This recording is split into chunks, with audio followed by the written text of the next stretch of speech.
Okay, fine. We'll give you more Evindale. Hi, Raffle. Hi, everyone. Welcome back to Branching Out a Leshy's Tale. So, where we last left off, Bramble Clove had journeyed about 5 days in order to find this mysterious group known as the Circle of the Verdant Green or Dawn or something like that. And I'm only the DM. I'm not supposed to know these things. The Verdant Green. The Verdant Green. Thank you. And because it's not like I have notes in front of me. Like, why would I?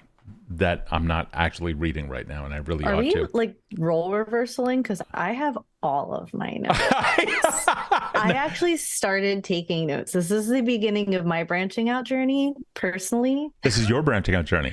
As the note taker. Yeah, I know, and you're doing awesome at it. So it is indeed it's the Circle of the Verdant Dawn. Yeah, it is actually canon, the Circle of Verdant Dawn. I think there in all the prior sessions I've been calling it something else. What did I call it? The Verdant Green? Verdant Green. Yeah, no, it's actually the Circle of the Verdant Dawn. Oh no, we're changing it now. It's not certain. No. We're going to change it to the Circle of the Verdant Green. Good. Thank God. Okay. Okay. Yeah, I'm going to change it from dawn to green, and you ready? Canon. Okay. Cool. Done. Watch out. Yeah. Exactly. That was nice and easy. I like how Raffle's like, "Mom, get the pizza bagels." Mom, the meatloaf. Yeah, but this is gamer food, man. It's like up there with pizza and Mountain Dew. So it is. Where's the Mountain Dew? Oh my God. What? Tell me you don't know that from Dead Alewives? I do. No, I do. I hate Mountain Dew. Really? Well, I know. It's like antifreeze. It really is. It totally is. I mean, it's just awful.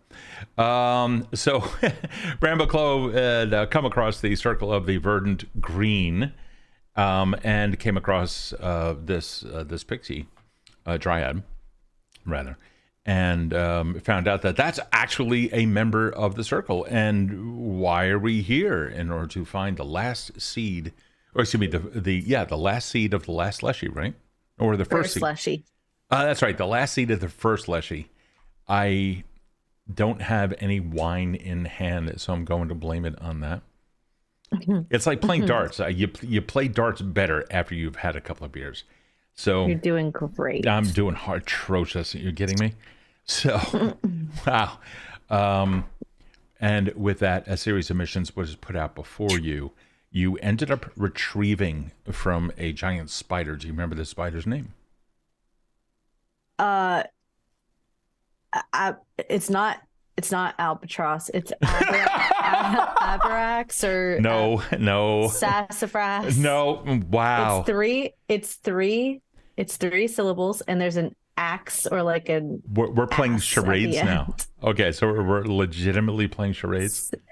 3 syllables or 3 words. I wrote down the Oratil. Yeah. Oratil seed. Yeah. Oratil flower. Are you surprised? Oratil flower. We're doing great. Green. We're fucking doing great. Raffles Timothy. Timothy is the name of the spider. So the spider's name was Severus. Severus? Severus, yeah, Severus. Severus Snape? No. Like, how am I spelling it? However you want. Okay. It's Severus. It's a AAS. So. AAS. We quit. We quit right now. We're done. We're done. We're fucking done. Severus. You like totally come down on me. I'm like, yeah, but I'm the one taking all the notes now. So like we totally switched, except for the notes that were the name of a major NPC. What are you talking about? Oh, what are you talking about? What do you mean? Oh my God. So you ended up retrieving for this giant spider, who was actually an extension of the circle, an Oratil flower, a very unique and powerful flower in this area. When you did, as several days now passed, in which the spider was now going to construct the ritual that was based off of the Oratil that would release or somehow, some way reveal the location of the last seed of the first Leshy that is destined to bring some healing to the world. A very powerful artifact by the sound of it. Well, your mentor, Altrea, had said that this is probably better done by you if you happen to receive some more training. So now that you've undergone a series of quests and whatnot, she is now going to take you under her proverbial wing or actually, no, she does actually have wings. So she's going to take you under her wing and then help train you while she is awaiting the arrival of the rest of the Circle of the Verdant Dawn. Green Dawn. Oh, gosh. This is a mess. So many loopholes. Having said that, we now see you at second level. What changes did you make? Okay, so I actually did a really cool thing. I'm really proud of myself. Usually, I naturally go for very flawed spells. If I do spells, something that can get fucked easily, but also can be kind of cool to make it, I don't know, more messy. But this time I decided that the spells that I take are going to be like a story being told of her journey. Okay. So it's related to the people or things she meets on the way. So I added spider sting. That makes sense. Mine. And it's just gonna come at the it's gonna look like a thorn. It's like a thorn prick. But I did that. I got burning hands and puff of poison. So her hair is gonna spore and poison people. Yeah, she's basically, I'm making her more and more goblin-esque. So. Oh my God, that's fantastic. Okay. But I'm actually pretty proud about that. Oh man, that's sweet as. Okay, cool. Wow, that's really cool. I love how you're doing that. What? You just went totally Kiwi there. Oh, I said sweet as, didn't I? Yeah. Okay. You did. Sweet as.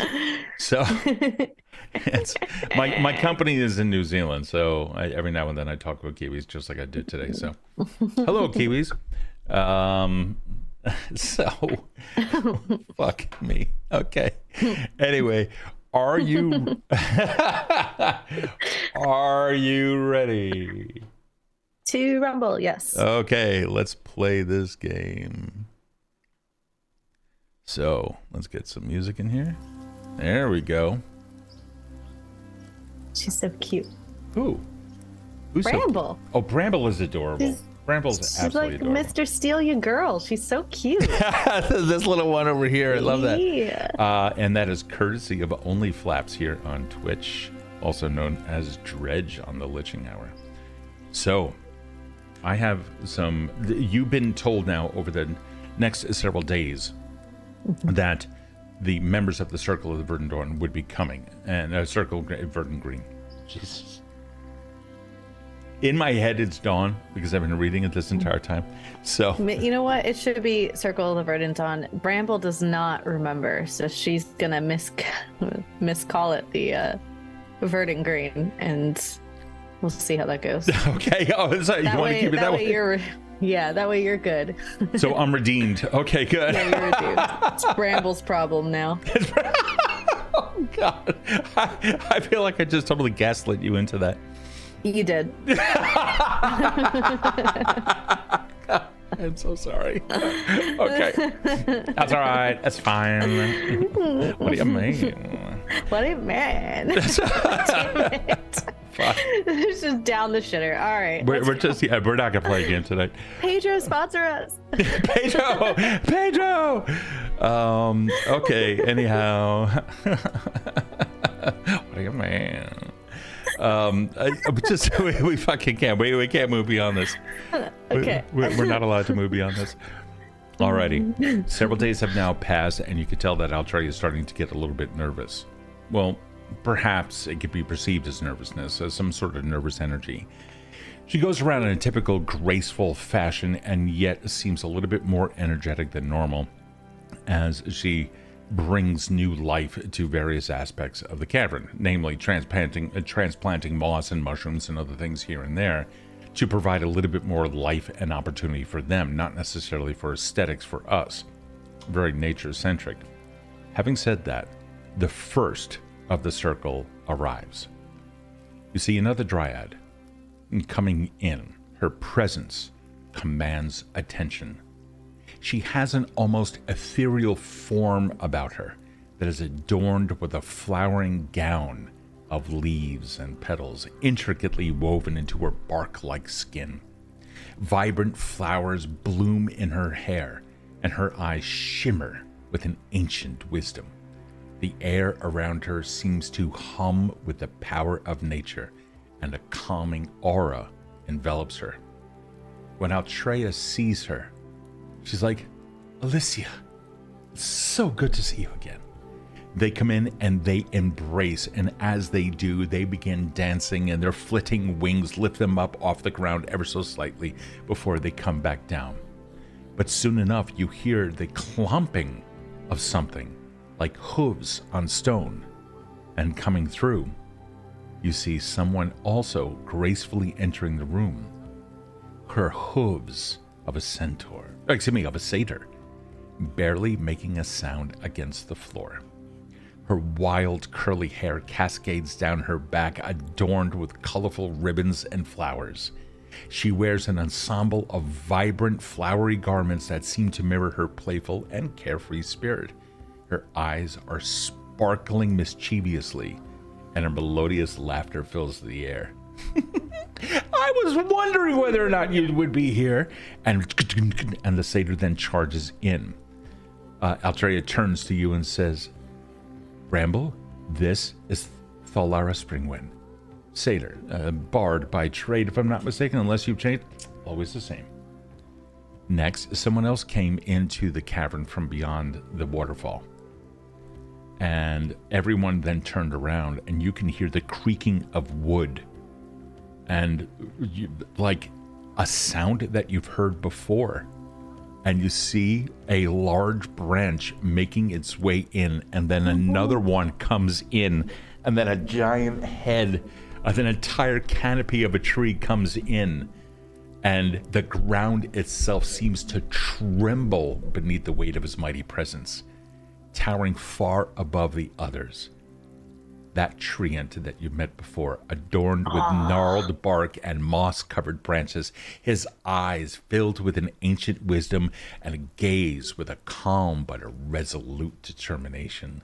And the scent of earth and forest accompanies him, completely filling this cave, which should not be large enough to hold him, and yet it seems to work.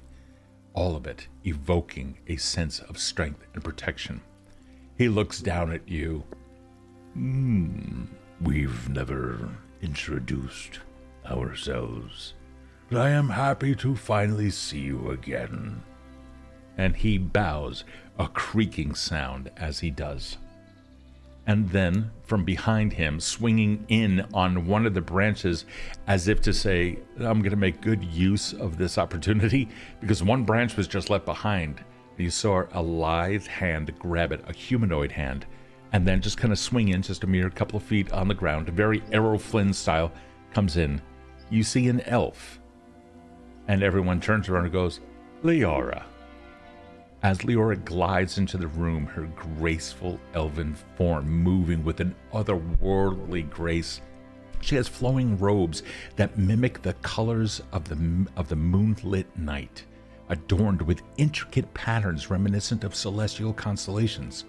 She has silver hair that cascades down her back, and her eyes are gleaming with an enigmatic depth. She carries an air of mystique about her, as if secrets of the natural world whisper to her. She comes over and slowly runs her fingers along the Ents bark, comes over, and gladly kisses the cheeks of all others in around. She turns around, Leora, turns around and expectantly looks at the entrance. She says, "Branwen should be right behind me." And with that, another clopping sound. And Branwen enters the room with the confident stride of a seasoned ranger. Her centaur form commands attention, a fusion of human and equine grace. Her chestnut coat glistens in the light, and her piercing eyes, reflecting the wisdom of the wilderness, scan the surroundings with keen focus. The scent of nature also clings to her, evoking a sense of untamed freedom. She looks around, nods to everyone, and immediately goes over to one of the pools in the corner and immediately drinks. That feels good. She comes over and goes, "Hi, everyone," and just nudges up against everyone, completely brushing up against everyone, and then turns and stands and waits. Several silent moments, pregnant with anticipation, until finally someone comes in. They are small. They are like about your height, Bramble, a little bit less than 3 feet or so. And you can see someone with a mischievous glint in their eyes, and everyone's like, "Phelan!" And there you can see a small gnome come wandering in, and adorned in vibrant clothing, and adorned with glittering trinkets. Each of them seems to dance with each step. They have curly hair reminiscent of a sunlit meadow, one that is bouncing with energetic movements and a playful smile that lights up their face, and their fingers flutter as if ready to conjure whimsical illusions, which they do. They wave their hands and you can see a mighty forest unfold before you, and then you zoom in to see the gnome overlaid this actual gnome. The two of them, nature personified and an actual little gnome, both bowing before everyone before a snap of the fingers dispels the illusion. Everyone then turns around after Phelan says, "We should be expecting Seraphina directly behind us." And sure enough, a sylph enters the room. She glides in with an air of elegance and grace, her form adorned with flowing robes that shimmer like storm clouds, and also silver hair cascading around her like a waterfall. Her eyes hold the power of thunder and lightning, and gestures seem to call forth the very elements. As she traces fingertips along the rock itself ignites with small sparks underneath, and a gentle yet commanding aura surrounds her, resonating with the might of a distant storm. But she doesn't come into the cavern so much as extending a hand out into the opening where everyone else has entered. And here you now see another hand come out from around the corner and take, soonly and hotly followed by, a half-elf with a symbol of Nordaga around their neck. And one of them then turns over to you and goes, "Little Leshy, this is Rowan Earthsong." And Rowan enters the room with a serene presence, emanating a calming energy so much like the others. Half-elven features are softened by an empathetic smile, and their gentle eyes reflect the compassion of a healer. They wear simple but elegant robes, embroidered with nature-inspired patterns. The soothing scent of herbs and flowers accompanies them, fitting considering the bundles of dried herbs around them being worn on one side off of their belt. And all throughout, you get a sense of nurturing and solace. They then turn around again, and they have already begun mingling towards each other as the minutes then begin to pass before the next one comes in. And this one, you just, what the hell is this? All this one that I don't like. Oh, hello, everyone. And in there, you could see Oakley Deeproot by name, a dwarf. Oakley steps into the room with a sturdy and resolute presence. The dwarven form emanates a grounded strength, and their deeply rooted beard seems to blend seamlessly with the earth tones of their surroundings here in the cave. A subtle gray and some brown here, maybe a tinge of a mossy green. Their piercing eyes carry a wisdom of ancient fars, and their strong hands, calloused from a life spent among the trees, speak of their affinity with nature. The sound of rustling leaves and the faint scent of damp earth linger in their wake, evoking a sense of steadfastness and endurance. And behind them, did you have to splash it on me? A halfling coming forward. Bottles come clanking along with the footsteps, and they all look around and they go, "This one is called Willow." Enters the room, a youthful enthusiasm and a bounce to their step, Their statues adorned with an array of colorful herbs and flowers and bottles and trinkets, each of them woven into the hair and clothing. Bright eyes are sparkling with genuine curiosity as they look around the cave and noting that gem there and that little piece of crystal jutting out over there. And they seem to also have a deep knowledge of herbal remedies, saying, "Oh, honey, you need to cultivate this one a little bit more. This mushroom's gone a little bit bad. How can you possibly heal anything with it?" A gentle aroma of healing plants and the sound of soft footsteps accompanies them, radiating a sense of optimism and nurturing spirit. All gathered now, 11 in total. Turn, look at you. Altreya steps forward. "My friends, the circle. This is Bramble Thorn. We're married Bramble now. Thorn now. We're married. Yeah, this is Bramble Clove." And all eyes look to you expectantly. Okay. Altreya, I know you. Alicia, Thalora, Springwind, Tree Giant friend. We've met twice now, and I still don't know your name. Leora. Aldaris. Aldaris. Leora, Brandwin, Phelan, Seraphina, Rowan, Earthsong, Oakley Deeproot, and Willow. Did I get that right? Yep, you got that one. They each look at you. Oh, and immediately, once all of the pomp and the circumstance of the entry and the majestic music that's accompanying this little scene, once all that's done, you just, like, some of the other humanoids are like, "Right, where's the coffee?" And they turn around, they start breaking off, and they start, like, small little mushroom snacks and other things here. Some are just, like, munching on grass, while others, like, namely the tree, and just, like, huddled down into as much of a contained presence as he could possibly be. Every now and then, some come over and they ask you questions before, and it's mainly just small talk, really nothing of import. And then Altreya goes, "We are here. Yesterday, I received word from Severaz. We do, in fact, have the ritual, thanks to Bramble's efforts to retrieve an oracle." And they go, "Oh, I wasn't aware that we're here to get a ritual." And the other one just turns around, smacks him, and says, "You know that because that was in the invite." Not like you ever read those things. A little bit of and then a little some laughter and what have you.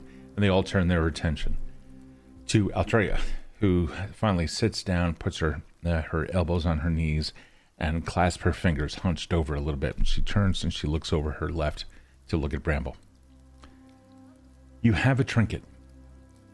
That trinket was given to you for some purpose.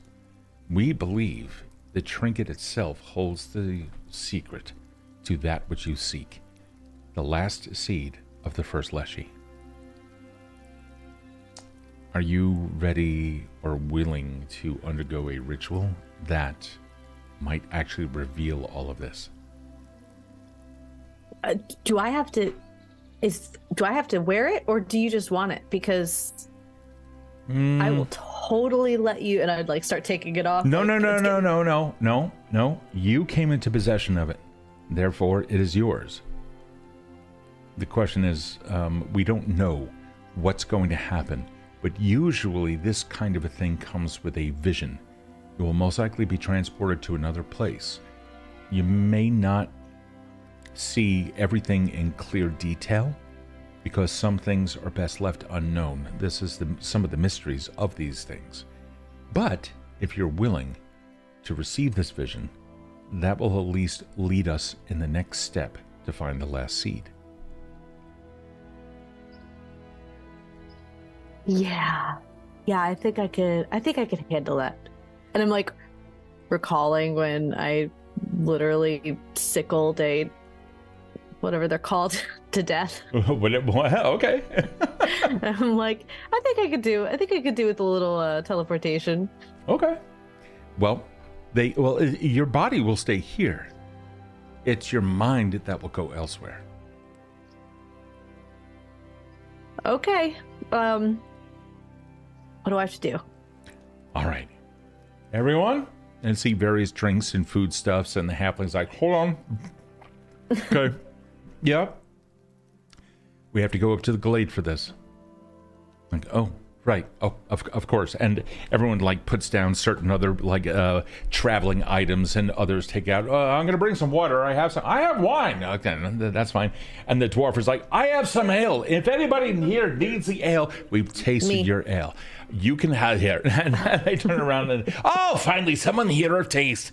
They come over and they give you that. I've never had it before, but I hear that it could really mellow you out, or it can really fuck you up. So I'm like, I'm going on a journey. Don't buy. Yeah, and the dwarf is like, yeah, I think it's best that here you hold on to this then. And Altrey comes over, and with that, and gracefully guiding it away from your grasp, we're going to need a clear mind for this. We're going to be entering. We're a vision journey. Come on now. And Oakley just says, all right, well then afterwards, once the vision is done, then you and I, we will settle on, and then we can drink all together. How's that? Sounds perfect. Fantastic. And as Oakley goes away, you note something there that seems very familiar to you. Sigils, or the outlay of leaves and branches woven into the clothing. Most likely another druid of the Leaf Order. FYI. What do you mean? Are you of the Leaf Order? I am. Yeah, you recognize some similarities. Like what kind of similarities? Like leaves and twigs and other things that have been woven into their clothing. Oh, that we would be okay. So like we're tight like that. Okay. Yeah. Cool. It's good? It's good. It's good. Okay. So after all have joined together in greeting, everyone now exits, goes back up the waterfall, climbs up to the top, and comes out into the forest once again. It's really another 20-minute journey or so, and this is about in the early afternoon, late morning. So a cool breeze is still on the air, but you can already feel the heat beginning to build up. But everyone is staying to a darkened path. The trees in the forest will protect everyone from the impending heat. You finally are ushered into a grove in these woodlands, and you come in. It's completely unremarkable, but there you see a small stone. It's about the width of your shoulders or so, jutting up from the ground. It has a flat top and maybe only about 6 inches or so above the ground, and they ask you to stand on it. I climb up and kind of like nervously twist the trinket. Okay. So the circle then surrounds you, and everyone feels okay. There's that calming presence that so many of them have begins emanating off of them. Some of them, like very casually, wiping their nose onto their clothing and then planting their foot down, and then immediately the visage just changes. It's now business time. And you can feel the energy of the circle now coming off of each of them. The air carries a hint of anticipation, a feeling of unity among the members. In front of you, a small stone altar rises from the ground. You can see one of them doing this, in this case, Oakley. And as it comes down to stop, another one steps forward, and you can just a single step forward, and then raises their hands up as if to command nature. And you can see a ray of vibrant petals begin to form off of vines that have already crept up on top of it, each of them then releasing a soothing fragrance in that seems to fill the space. The grove now seems more alive than life itself, buzzing with a harmonious energy. Alicia, the wise dryad, she steps forward, and her gaze is meeting yours, her voice melodious and filled with ancient knowledge, washes over you like a gentle breeze as she begins the ritual. May I have the trinket, or display it, as is your wish? I think I'm gonna offer it, like have it still attached to me, because this whole time they've been like, no, it's yours, it's yours. So now I'm like owning it. The trinkets, she holds out her palm like this, but you do that, and then in a separate motion unrelated to you holding out the trinket, she extends out her palm. The trinket's sigil is shimmering in your leafy hand. When she reaches out, you can feel an extension of yours, of your body, coming up from the earth through you and out to the various tendrils and vines that make up your body. There is almost a wish for those tendrils to slowly wrap themselves around her hand in greeting. How do you respond? I'm gonna like take a little breath, and then like lean into it. Okay. Like mentally just like be like, all right, I got like 12 witnesses if this goes sideways. So with the consent, I assume, your vines come around and reach around her. Okay. They reach around her hand. And now you can feel a connection being forged between you two. And in that moment, a surge of power begins to course through you, intertwining with the energy of the circle itself, and you begin to feel a profound connection to the trinket, as if its secrets are whispered directly to your being.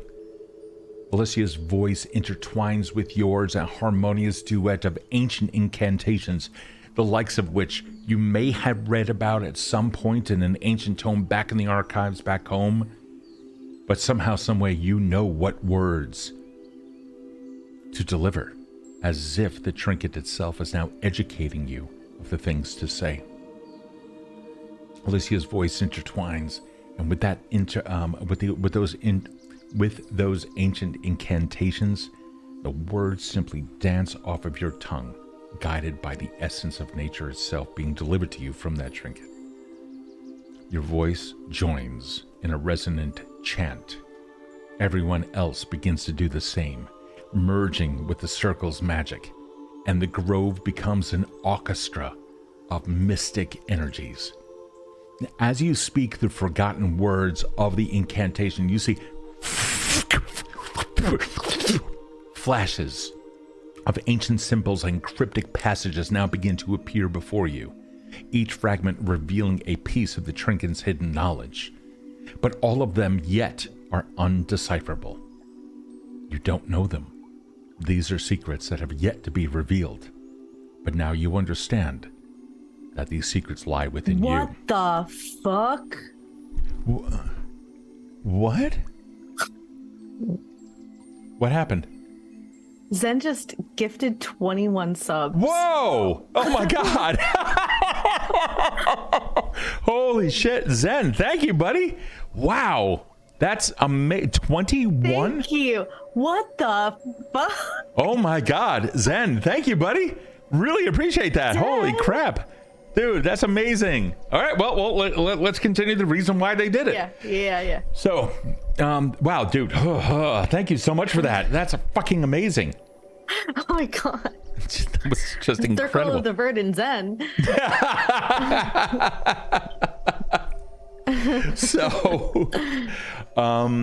So you see flashes of these ancient symbols and cryptic passages before you, and you begin to understand that these are all of the secrets that have to be revealed before you can find the last seed of the first Leshy. You also feel the bond between you, the trinket, and the circle strengthens as if you were all of that vessel's wisdom. My God, look what you fucking did here. Holy crap. Dude, Zen, fucking amazing. Thank you, buddy. So, the culmination of the ritual is met with a surge of energy that radiates throughout the grove from you.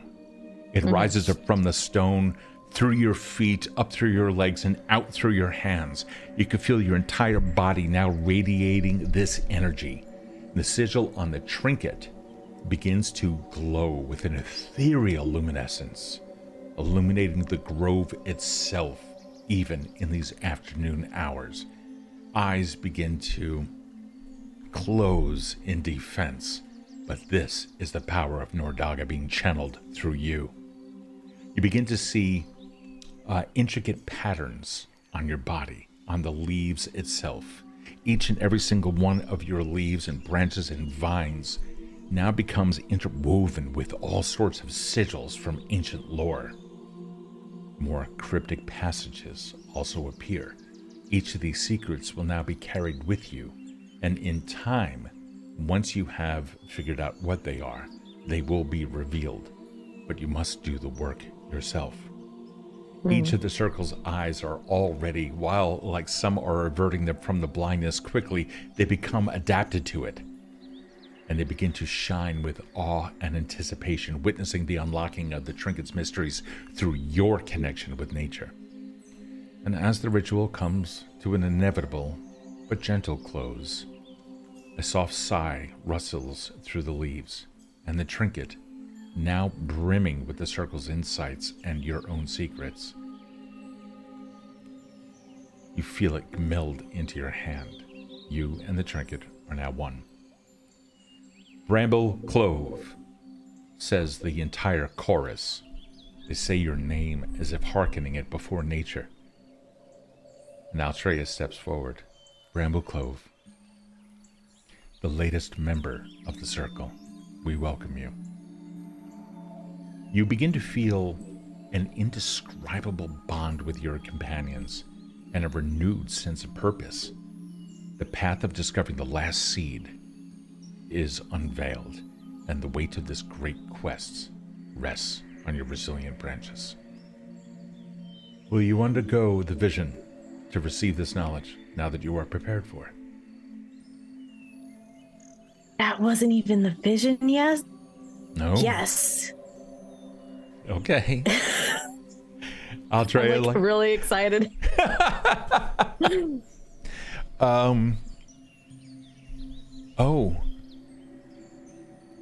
Well, I want to read this. I'd like to read this out loud if I may. It's going to appear on the VOD anyway. In hopes I spared some cheer to some, not to dampen the mood, but I feel the need to say this loss of a friend and their own inner demons. I just need to say, talk to someone, anyone. I might not know you, but that does not matter. You're never alone, no matter what. Zen, thank you for that, buddy. That's really, really, really appreciated. I hope. God. I hope you're okay. What? Go ahead, hon. What? Yeah, I was gonna say, if you need to talk, Zen, or if anybody else needs to talk, there's also support resources in the Discord and the Help Is Here chat. Yeah, absolutely. Go there. It will take you right to the Discord server. You can also do discord.gg/Evindale. That will take you there. And we have a channel that is for they are help resources for those who may need them. Thank you for the subs. That was really, really kind. That was exceptionally kind. Alrighty. Are you ready for this next part? She looks at you. And she's still smiling, and she's trying not to laugh too much, trying to, and you know, it's like, this is a somber, formal ceremony, but she laughs at your comments, and everyone else is kind of like showing a little bit of a, like a, that was actually funny. That was funny. Everyone else says, your laughter begins like, it does not break the formality or the gravitas of the situation, but instead brings additional life to it, which is something that they all see in you is life. And that's why you're the latest member. So Altreya goes, alrighty. Where you're going to go is going to be a little bit weird, but are you ready? I like weird. Let's do this. Close your eyes for a moment, hold the trinket, and open your mind to receive its visions.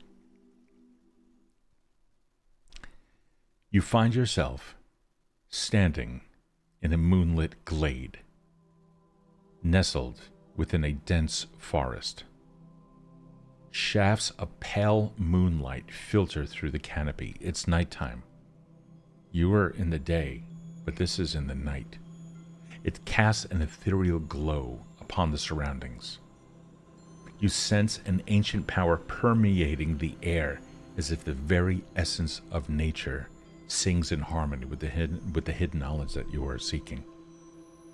On the other side of a glade, you can see a towering tree, its branches reaching towards the starlit sky. There's no distinct markings on it other than it stands a little bit separate from the rest of the trees and seems to be a little bit wider at the base. Most of it is simply cloaked in shadow. In fact, the details of this entire experience are lost in the vision. But you do see the tree has a little bit more detail. What do you do? I'm gonna go towards that tree. I'm assuming that's the tree on the trinket. So I'm gonna go up to confirm that. Sure. You do, and there seems to be a sense of you might be right about that.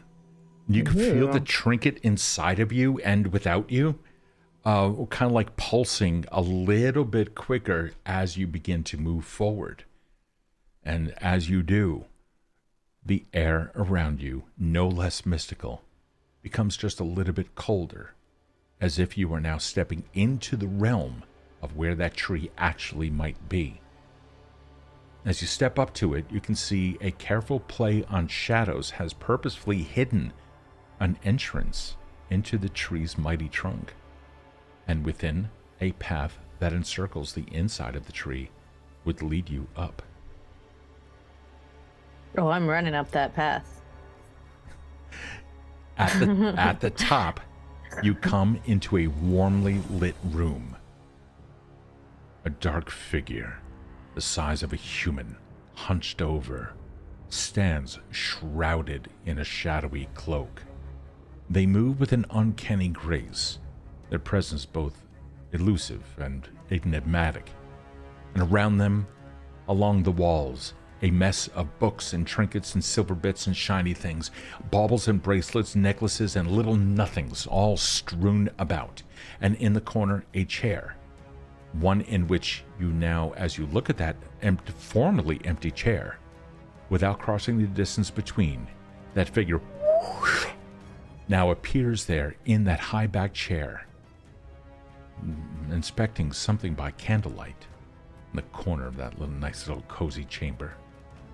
And the hollow tree that you are now in seems to be very welcoming, yet somewhere there's a threat of danger, not from within, but from without, and its occupant and the tree itself protect everything around it from that which is outside. Can I have a perception check, please? Oh, yeah. Let's see what you got. Sorry, I was taking so many notes. Notes. Perception. Mm-hmm. Where do I go for my character sheet now? Character? Nope, that's not it. Shit. Do you have a D20 on you? I do. I just want to. I found it. You can. Okay. +6 perception. Nice. Yeah, that's nice. I got a 16. Oh, That's perfect. It's a DC 15. Perfect. Fuck yeah. So they are holding something in their hands, and they are inspecting it by the candlelight, but the haziness of the vision prevents you from knowing what it is. What you do notice, however, is that there's a glowing sigil of some kind on their left hand. And you step forward a little bit, and you can see it's actually a birthmark in the shape of a raven, one highlighted by the vision so as to make it glow to your eyes.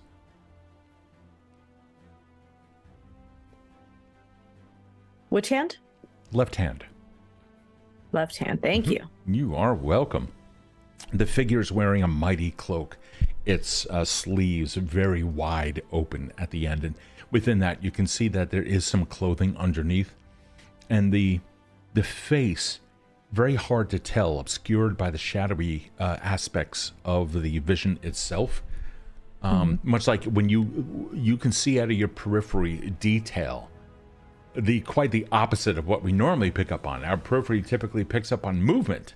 Here, your periphery is picking up, your peripheral vision is picking up on detail, And everything you look at is cloaked, the details of which are cloaked in that shadowy miasma. So, looking at it, you can kind of see, and you find a way to look. It appears to be human. It appears to be an older man. But then you can feel yourself gently being pulled back, as if the vision is now coming to a close. You have received the information you need, and now it's time for you to go back to the circle. Is there anything you would like to look for before you finally leave?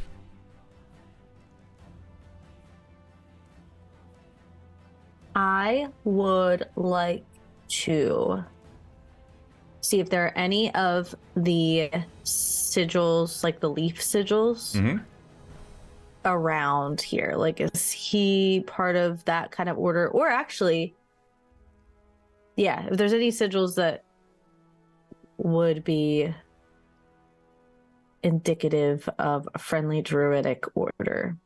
You don't notice anything in particular because, again, most details are completely obscured by stuff. Hey, Alex. However, you kind of get the feeling that this vision is indicating that when the individual was standing over there by some corner with a mess of books and what have you, and when they suddenly appeared over there in the chair, it's because the vision was supplying that information to you. Yeah. And while the scene itself remained the same and the figure within it moved, the vision directed your path to the individual, not to a particular object within the room, indicating most likely that it is the individual that contains the secrets, not so much its surroundings. Okay. Does this individual have any indicators of being anything other than human? Nothing that you can tell. Just seems to be some old guy in a, like, really hunched over. I mean, like, inordinately so. Even when he walks around, there's a noticeable, it's, you know, it's curved, but it's like a 90-degree almost. Can I? You can see that they do carry a walking stick. What's up? I'm gonna try something while I'm in this kind of state. You're gonna have to be quick about it because you can feel yourself being pulled away.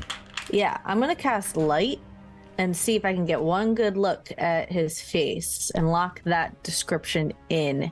So you kind of get the feeling. Well, in fact, I have something for you. Not it's not exactly painted. Oh, that's okay. You see? He must be protected. Yes. Okay. So, you understand that you are not there, and therefore your spells would not affect this area. You are receiving a vision of something, and therefore you cannot impact it. You do know that before you cast the spell. Oh, okay. I was thinking I just kind of panic casted it because it was a sure. Well, you know what you do. Like, no, I gotta see his face. Yeah, you absolutely do. And when you know what? Hold on for a second. Hey, team out there in the chat, let's have a percentile check. Let's see if this thing works. I mean, it's a cool fucking idea, right? So, give me a percentile check. Exclamation point D100. Let's see what you got. Thanks for the sub, Alex. 49. I should have stated whether you want high or low. Erin, what would you say is a fair chance that this would break the laws of physics and allow you to see a little bit more detail? I'm gonna say, for some reason, all of these very capable people that are in this order somehow all agree that I am like the missing link to the order. So it has to come with some kind of like weird magic. Okay. Like something once in a while has to happen that's like, we're not expecting that to come out of a little Leshy. All right, so that's fair. I would say maybe like if it does happen, it'll be about the clarity of that magenta light that I cast. Okay, but what percentile would you attribute to that? Like, there's a blank chance that it would occur. This particular time. Like Very low, like 10%. A 10%. Okay. So now that we have an actual figure, we want to hit a 1 through 10. So go ahead and re-roll percentile. Let's see if that happens. Okay, I'll grant it to you that if you go out on more visions via the trinket, so mind you, it's the ritual which is enabling you to do that. So whether or not you can ever go out on a vision again has yet to be seen. But let's just say that you can. We're going to say there's a 10% chance. No, that's the other 10%. That's a 90. That's all right. That's fucking funny. Yeah, Alex is like, not today. So,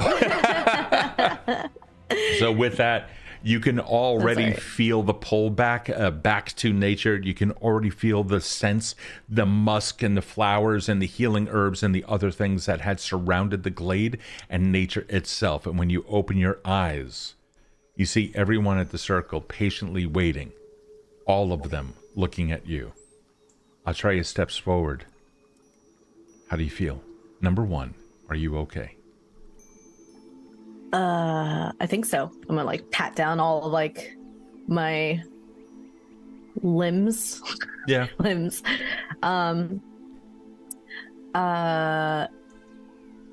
Did you all know that there's a guy, an old guy, hanging out in that tree? They all like look at you and then they look over at the Ent, and the Ent's like, not me. Not you, no, this tree. I was there at that tree. They look at the trinket and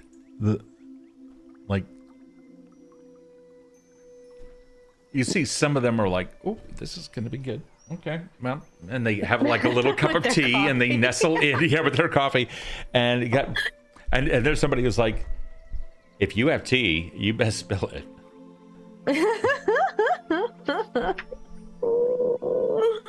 Okay.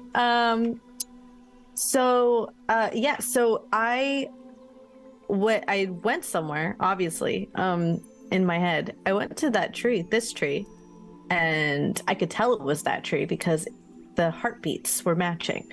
And I mean, this guy knows, and I point to Aldaris, and I'm like, the hearts of trees have hearts. Yes. Yes, everybody knows that, right? I look around, and everyone's like, circle. Yeah. Okay, cool. We know that. Well, this apparently does too, and it was like matching up to the tree, so that's how I knew it was the tree. Okay. And it's cold wherever it is. I don't know if it's like cold because of where it is or cold because of what's around it, but it's cold.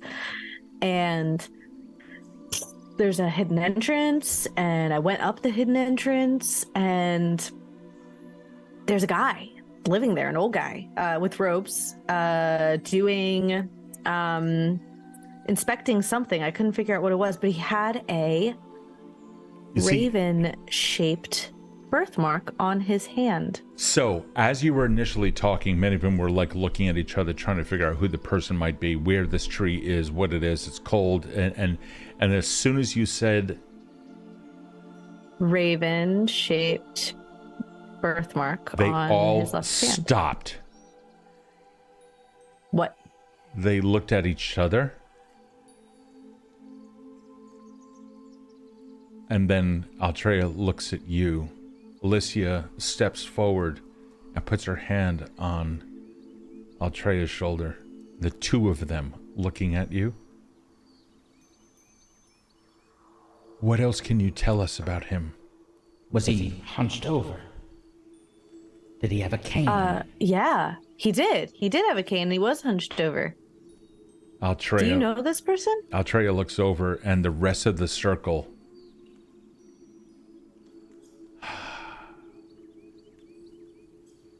Aldaris, do you mind? Aldaris, you can hear the creaking of wood or is it Aldaris? No, screw it. It's Aldaris. He stands up, and the full weight of it like just sinks into the earth a little bit, and he's looking down at you.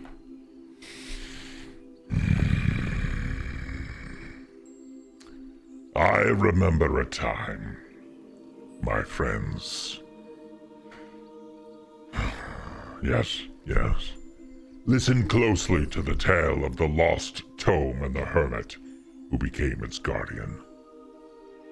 Many moons ago, during a time known as the Interregnum, a cataclysmic event that shook the very foundations of the world. The Interregnum was a time of great turmoil and upheaval, when the forces of nature clashed in the tempestuous dance of chaos and destruction. Amidst this tumultuous era, the tome known as the Ethereal Codex was lost, its whereabouts hidden amidst the ashes of a shattered realm. It was during this time that Avianth, a wanderer of the mystic paths, found himself drawn into a fateful encounter. And as he traversed the remnants of a forgotten temple hidden deep within the embrace of an ancient and enigmatic forest, destiny revealed itself. Within the crumbling walls of that forgotten sanctuary, Avianth stumbled upon the long-lost Codex, a beacon of ethereal knowledge amidst the ruins of the Atalti. Its pages whispered ancient secrets that resonated with his own soul. It was as if the tome had beckoned to him, its arcane power intertwining with his own. Sensing the weight of responsibility, Avianth made a solemn vow to become the protector of this sacred artifact. Guided by his affinity for creatures of the air and the wisdom bestowed upon him by the forest whispers, Avianth recognized the significance of the Ethereal Codex. He understood that its contents were far too precious to be left to the whims of the world. And in a self-imposed exile, he devoted himself to the Codex, retreating into the depths of seclusion to guard its secrets from prying eyes and misguided intentions. How Avianth came into possession of the tome, my friends, is a tale veiled in mystery and whispered only among the ancient Ents. Some say it was a twist of fate. Others believe it was the hand of destiny itself guiding him to this pivotal role. And regardless of how it came to be, Avianth became the guardian, the keeper of the Codex, embracing the responsibility of deciphering its cryptic passages, and ensuring its wisdom remains protected until the time for its revelation arrived. And so, my friends of the Circle, we find ourselves amidst this grand journey with the Circle of the Verdant Dawn and Bramble Clove, our latest member, our little Leshy Druid, embarking on a quest to unlock the secrets of the Ethereal Codex. As he speaks, more and more branches begin to twist with a jovial sense of a mission finally revealed. Now I warn you. He bends down to look at you. Careful eyes, looking carefully at you, trying to embrace you as he had that night in a nest in the crook of his branches, protecting you against the wilderness around. This is going to test your resolve, but it will also bring you face to face with this enigmatic hermit, Avianth by name. And in the shadows of the aftermath of that cataclysmic event when Avin died, the fate of the tome and the destiny of those who seek it intertwine, creating a tapestry of adventure and mysticism that will determine if the wars of mankind can be stopped. Are you ready to embark on this journey, little one? I mean, what do I do am I supposed to find this codex? Or, I mean, it's already found. Does he still have it? Do you think it's in with the rest of his books? He seemed like a pretty good guy. He wasn't really like evil, spooky feeling. We I do didn't not get any. imagine him to be evil. None of us have met him. But he is protecting secrets of nature that the Adalti had tried to ascribe into a book as if it is knowledge to be contained within pages. But apparently it is important enough for someone to have dedicated their entire existence to it. But nowhere in history does this word interregnum occur outside of this. We think it is through time and legend that he exists. But who's to say what the truth of the ancient past is? And in a way, as old as I am, I envy you for the secrets you are about to reveal. Is the codex supposed to help save my home? Alicia? She looks over at you and back over at the Ent. I can't say if this is going to save your home, and I don't believe that this mission has anything to do with us. I think it does have to do with all of us, not just the individuals. This is a wars of mankind are now seeking to inadvertently destroy the lands of nature, and we come from those realms. Each and every single one of us in our own way brings something to the circle. But there's always been one thing that we've been missing, and that is direction directly from Nordaga. Little did we know that Nordaga's knowledge cannot be contained in us either. But someone of the past did contain it in a book, and someone dedicated themselves to it. You will be the first among us all to find out what it is that Nordaga wants of us. What if he says no? They begin looking at each other, and the dwarf stands up. Well, if he says no, then I guess we're all going to have to just sit around and think about it for a while. Everyone else is kind of like looking at him like, that's a fatalistic view. Why would you say that? Well, surely these are answers that are meant to be had. Otherwise, this little one would not have had the vision. And they begin discussing amongst themselves the various pros and cons of what would happen if he said no. Well, wait a second. There's like a dozen of you, and I mean, I might be partial to Oakley because he's, wanted to give me some alcohol, but Oakley's here. But you're telling me that this druidic order, this very organized, driven, mystical group of people, none of you have an idea of what happens when we actually get there and he says no? None of us knew anything about him. We've heard legends of people, and certainly there are many other things like this out there. How would we ever know that this one in particular is going to be set before us?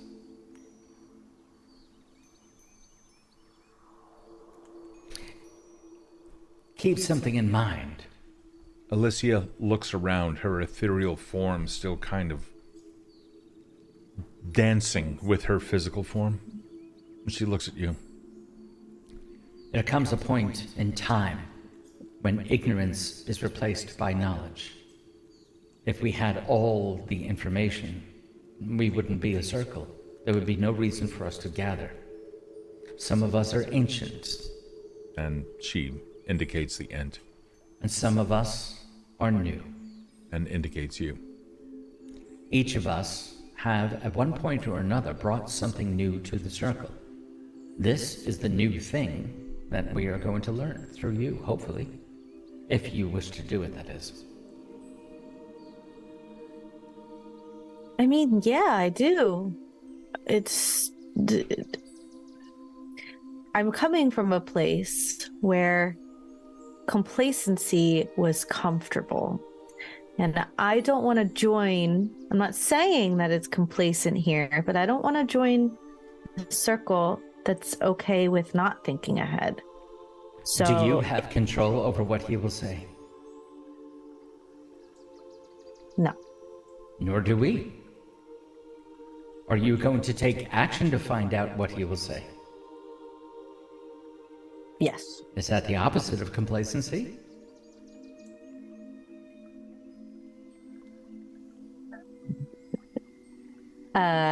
Okay, so... And are you one of the circle now? I hope so after that. Then we, as the circle, with new information in hand, are taking action. Okay. Wonderful. I'm here to shake things up. And I do a little shake and my little clove hair goes boop, boop, boop, boop, boop. and the halfling kind of looks over and goes, "Excuse me, I just last week brought healing herbs over to everyone. New herbs that I found and discovered for the first time." "Yes," says Altrea, "and everyone contributes in their own right. Now it is Bramble's turn." Well, I think Rowan might have a time to shine here. And the half elf kind of steps forward for a second. Go on. And I gesture towards the Nordaga symbol around their neck. Mm-hmm. This tree is directly connected to Nordaga, yeah? As directly as possible. Something to keep in mind is that while I may be a cleric of Nordaga, there are druids here which are also priests of Nordaga. I subscribe to a more formalized version of worship, and you subscribe to a more naturalized or homeopathic version of worship. And yet we are both priests, so there's no one right way. Okay. Which one of you has that really intimate connection with Nordaga? They all raise their hand. Okay. and everyone in the circle, they kind of look at each other, and it's not even a laugh that they all raise their hand. It's that they understand that each one in their own way represents nature. And therefore everyone is equal.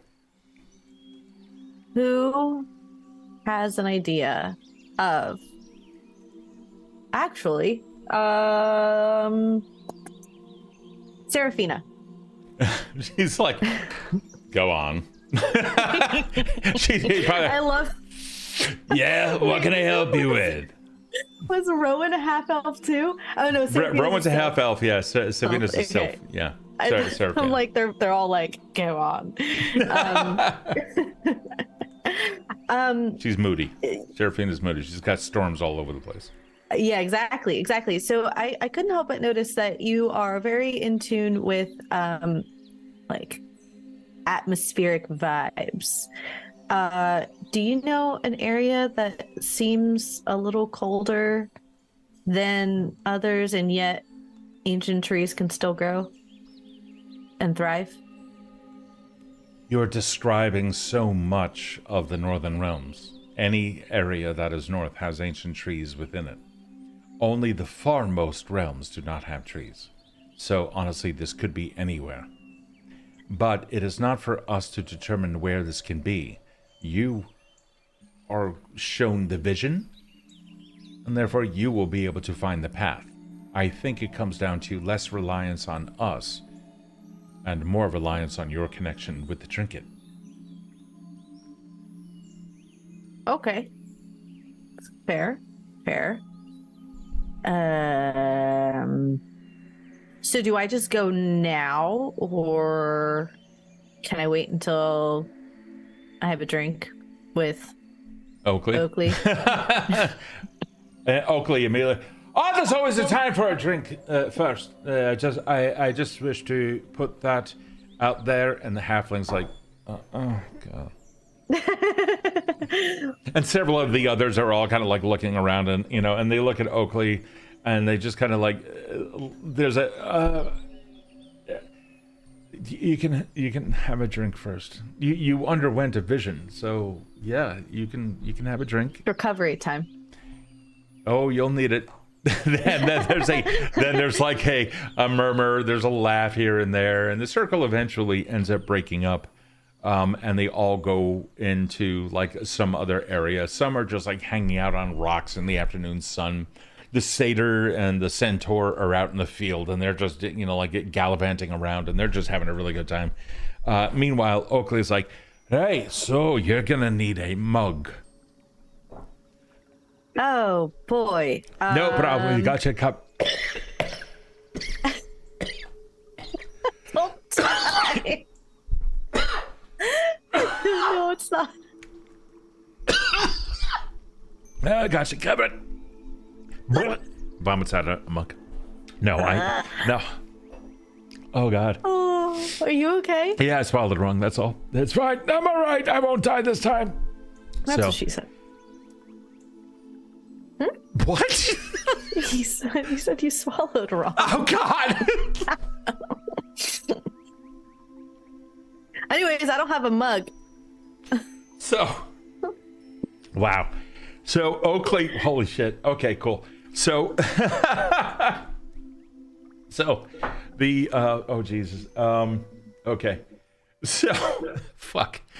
Oakley reaches down and picks up an old piece of wood, like a portion of a log, and it takes out their axe and like hacks it up in order to get like a little bit of a round out of it, and then holds it, and you can see that there's an immense concentration all of a sudden. And as that occurs, air begins to lighten up. Music begins to come into the immediate area. You immediately recognize it as like an illusion of like a tavern-like setting. But you also see now in the distance that it's all an illusion. You understand that. It's just ambiance. And there's some mountains in the distance, and now you have next to you what appears to be a stone tavern of sorts. And you are now sitting in front of a large stone table, and that little piece of wood now has taken on the shape of a mug, which Oakley then places before you.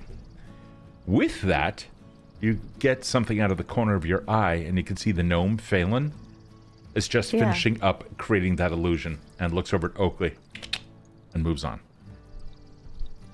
Oh, that's really fucking cool. That's so cool. Bramble is going to carefully inspect the mug. And, so it doesn't. So you know how like mugs, when you look at them, I mean, this is obviously not wooden, but they are typically they're spooned out, carved out, okay, or like turned into a mug on a lathe or something like that.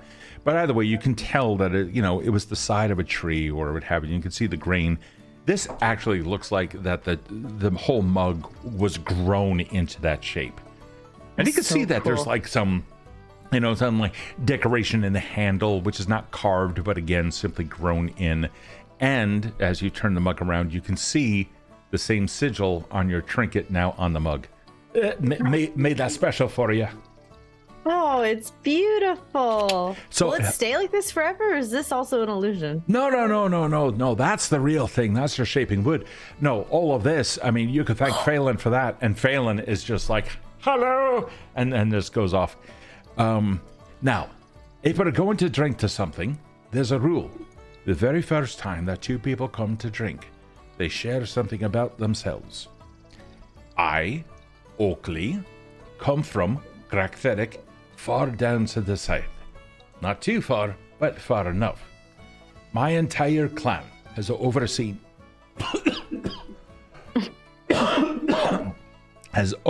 the consumption of lungs for... Hold on.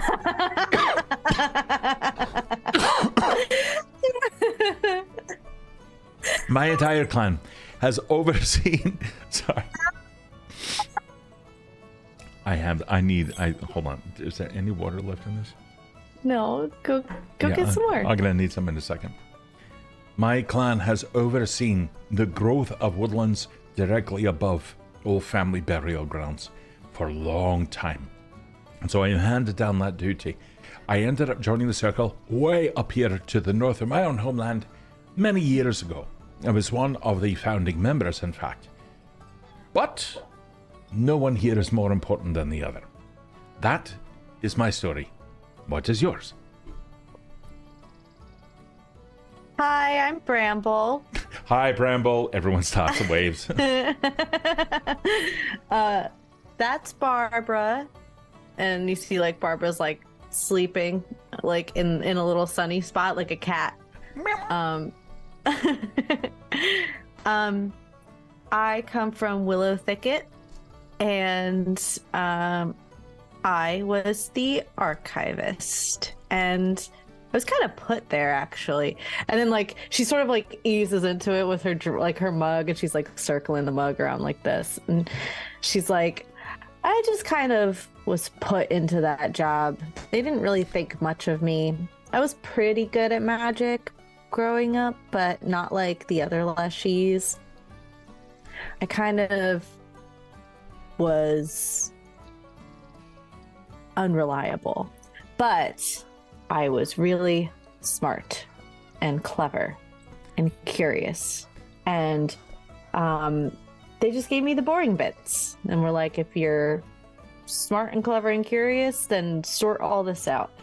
So I've been doing that for a long time. You can feel a really long time. You can feel the presence of a creature a little bit larger than yourself whirling around, like almost stirring something up. And you can hear the sound of hooves on rock just immediately in your area. And Thalara comes through the Seder, and she's just enjoying the music, the illusion of the music, and every now and then, like, strikes invisible chords as if to play air guitar with the sounds that are going on. And Thalara sounds, so you're the new archivist. Oh, well, that explains so much. And then they continue going around elsewhere and just dancing here and there. And then finally just hopping up on top of the Seder, and the two are looking at each other. They go, this is weird. And then they get down and they go up. Well, I mean, I guess I can be, but I don't really want to just be dumped into that job again, if you know what I mean. No.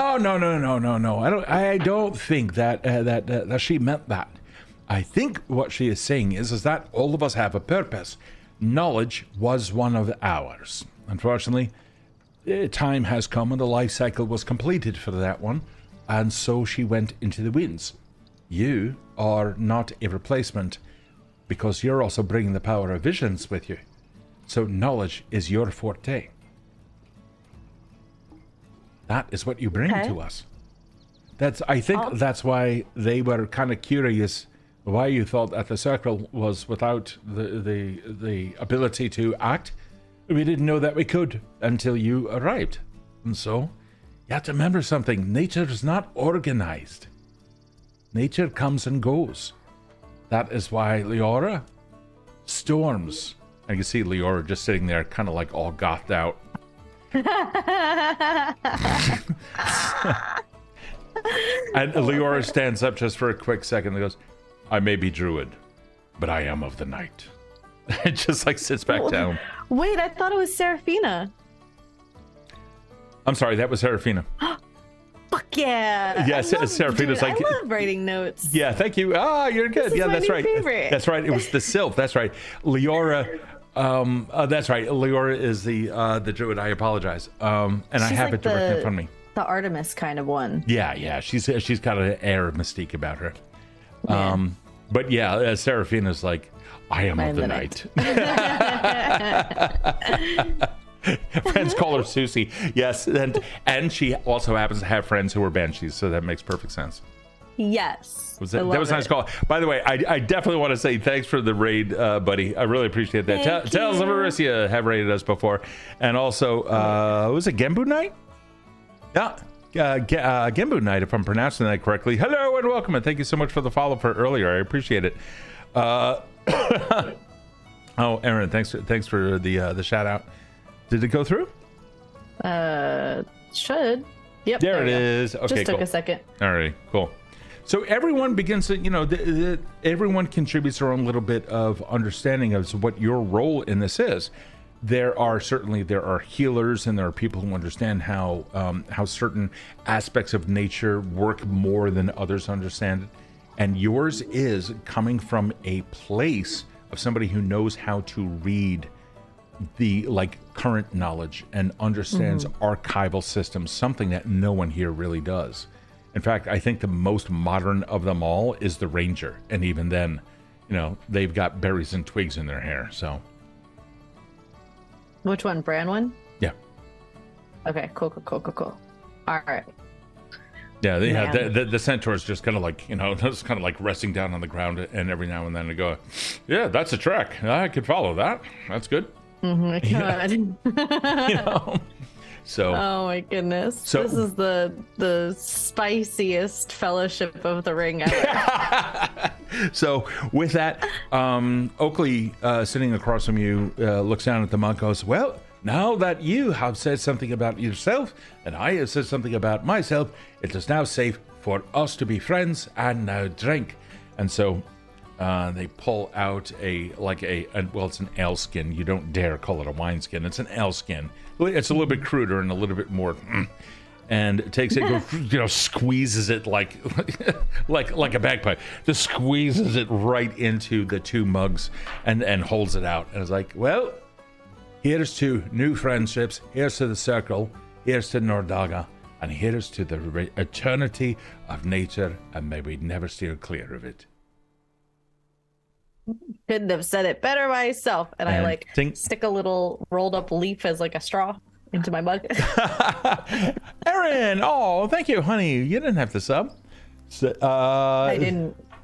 Oh, okay. I gifted one. Well, yeah, thank you. I appreciate that. I guess that's how bagpipes. It's kind of like building up the bladder, and then you go. So it's like a box of wine. While you're drinking, you can feel that the ale. It's definitely a good quality ale. Nothing mystical happens, however. It's just a really good ale. You could tell that care and love was actually poured into this. And Oakley ends up revealing that, not only are they a druid, but they're also a brewer. And they don't mind an occasional draft of the good stuff. And so they happen to have brought some stuff, which is better served at room temp. So it seemed, and the flavors of the florals, the hops, and other things really do come through. With that, though, there comes a point in time when even that party is over, unless there's something else that you would like to do. No, I don't think I want to talk to anybody else. I mean, I do. Okay. I literally just want a Thaloris Bringwind spinoff, but I'm good. Okay. All right. Not a problem. So you all end up going, and the remainder of the day is spent in that little glade with nearby the grove where the ritual had taken place. Everyone eventually makes it back to the waterfall cave where you met Altreya initially. But some are going, I'm going to go back home, and this was very good, and I'm very happy, and I feel empowered by this. And other people, at every single point, all of them do come to you and say, "Welcome to the circle." Of course, this is not binding, but it is a recognition that we are all part of nature. And as such, there are some of us who have the ability to talk. Not all of nature has the ability to communicate with others. We do, by Nordaga's grace. So if you ever find yourself in need, we at the Circle will of course assist, but so should everyone else. So we lead by example, and hopefully you will do the same. There are really no real rules other than do not act against Nordaga, which is a little bit more complex than you might think, but we have a feeling that you already understand it. Everyone else here understood it intuitively. Yeah. I think I just kind of absorb all the information people tell me about the circle that I don't already know. Okay. And then that's about it. If that's the end of the day, I'm good with all the information I have. Okay. All right. Totally cool.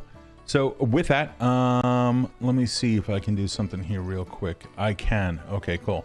I'm going to go grab some water. Do you want to take a quick 5-minute? Sure. Okay, cool. All right, we're going to take a quick little 5-minute break. We'll be right back. So the screen's just going to change just for a little bit, but we'll be right back.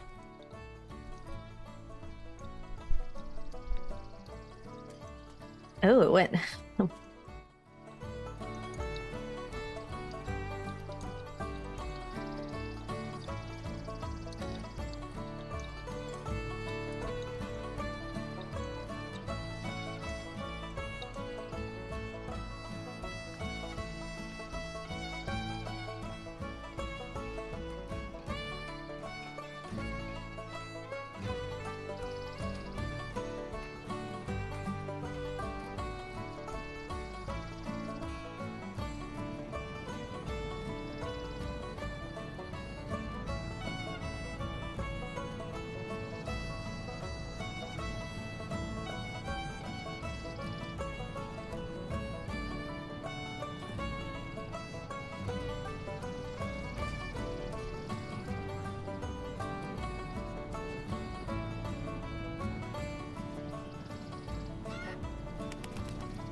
this music. So, quick word. Music tonight supplied by tabletopaudio.com. It's free. There is a Patreon subscription if you want to get extra stuff, but anybody can go there and get really, really cool audio beds. Each of them are 10 minutes long, which is perfect if you happen to have like a countdown stream or something like that. Like for 10 minutes. It's a perfect link. tabletopaudio.com. Highly recommend it. We're not endorsed by them or anything, but I've been using it for years, and it's just something that you need to give a shout out to because they're that fucking good. And also, I'm sure legally they want that. But nonetheless, if you can, yeah, give that a shot. Erin said, whoever thought to paint Erin's hair red, it's a nice touch. That's compliments of Alex, my hairdresser, for Baphomet Studios. Baphomet Studios located where? Really? We're gonna dox me right now? No, where? Not you, but like where's Baphomet Studios? It's in New Jersey. Yeah, and you're in New York right now, so it has nothing to do with that. Ooh, mystery. Yeah, ooh, mystery. Yeah, but it's fine. It's good. It's my natural hair color. Natural. It's natural. It was my natural hair color until stress. Trauma. Oh God! I know. God, Raffle, you're so funny. If you take a look at the overlay right now, it's like I'm a part of the overlay. I am the gray. I am the stone that surrounds us. I have a hint of blue, and then there's you, and it's like sparkly, foresty. I'm a poppin' blueberry. I'm poppin'. I can't do that. God damn it! I can't beatbox. I'm a poppin' blueberry. Redheads unite, says Alex. Oh, cool. We didn't know that you were Ginge. So. Yeah, we did. Oh, we did? Oh, I didn't know that. I'm a member of the Order of the Verdant. The Order of the Verdant Ginger. Alrighty. Are you ready to get back in? Yes. Alrighty. Let's go do this. All right. Hold on. So, you find yourself once again as Bramble Clove. The night has come. Everyone has pretty much said their goodbyes. Altrea has returned to the cave by the waterfall, and you now have a choice to make. You're feeling good from the imbibing actions with Oakley, and there is a sense of knowledge around you. The forest itself is giving you information. Now, whatever your choice was, whether it was to go back down into the cave and sleep there for the night or what have you, you stand in the forest on the top of that cliff, up by the top of the waterfall, looking around. And you can see a deer in the distance, the big, majestic rack of that one that you have seen. Yes. Yeah. And you see him far off in the distance on one path of the so many that surround you. It looks, it bows, it turns, and slowly walks towards the east. I'm following that deer. That's where I need to go. Okay. You go. Time begins to pass. Nighttime now falling. You've heard the warnings of traveling at night in the woods as a small Leshy. But nonetheless, presumably you feel empowered? I honestly thought it was morning time. No. It's the evening. Remember, it was the evening hours came. Atreyu went down into the cave under the waterfall. You've remained up top, and I don't know if your plan was to go down there and catch a good night's sleep. Yeah, so I think I start to walk towards the path, and then a branch snaps under my feet as I'm walking, and then I realize how loud that branch is at night. So I look around, I'm like, I do a full 180, and I'm like, I'll do this tomorrow morning, but I know that's the path I want to take. You hear a clacking of antler against tree. Is it still there? I turn around. The deer's looking at you over its shoulder and turns back to the path and continues wandering. Okay, but I'm gonna take a nap later, and I'm gonna follow the deer. Okay. Do another 180. Follow the deer. Like, God damn it, I thought I could rest. You have energy. Okay. It seems to be coming to you from the earth itself. And so you begin moving forward. Mm-hmm. Hold on. Oh no. It's all right. I'm not dying much. So you begin traveling through the night. At the height of the night, you see a small glowing light on the ground ahead and off to the right side of the path. You approach it carefully, or as you come close to it, you recognize it as a small glowing mushroom. Just as clouds had come in to obscure the moon's light over this whole area, you see that this is a new path. And as you look down at that mushroom, it's those various mushrooms here and there that are showing you a path off to the right as opposed to the left. This is a light which you would not be able to see during the daytime. Ooh. I think Barbara tries to like steal a bite of the mushroom. And I'm like, can I swat have at her? Okay, all right, yeah, that's fine. Like, no. I need those. It's like Grogu with the fish eggs, with the frog eggs. Yes, this is the Mandalorian now. This is the way. This is I the like way. point to the path to right. I'm like, this is the way. Okay, that's fine. So yeah, I'm gonna follow the mushroom path. Okay, all right, and off you go. There is at one point the air gets a little bit cooler. Of course, it's going to. But then there's an ashy smell in the air. Around your feet, a subtle mist has the Plantalorian. I can't. Y'all are unhinged. That was good. That was good. It was really good. That was really good. That was really good. Anyway. As you go further out into this, you should have come across the plains by now, so maybe you're just on the outskirts of the nearby woods. As you begin to head east, and you can see that there is a grove that opens up in front of you. The land itself obscured by a low-lying mist. On the other side, the buck turns, nods, and starts to walk away, vanishing. There seems to be someone talking on the right. No, it's on the left. Behind you? You can hear whispers and a haunting melody that's permeating the cool night air. It seems to now be concentrated towards the center of the grove. Okay. I'm going to look at me with my notes. I kind of want to get I don't want to get lost. So, and the mist I'm sure is taller than I am.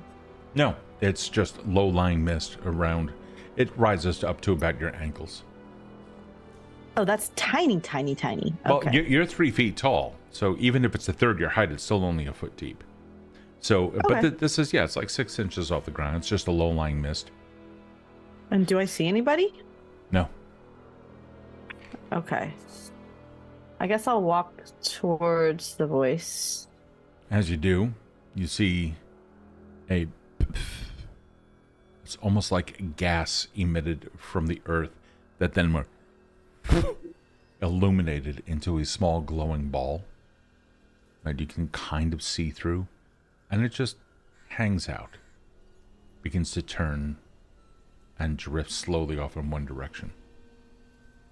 Is it towards where the deer went? No.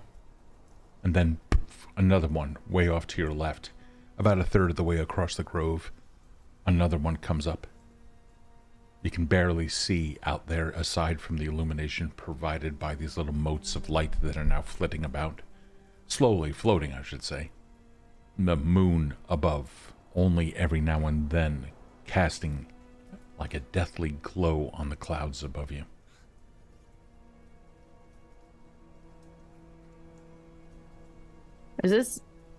Are you a ghost? I hope I'm not just talking to a ball.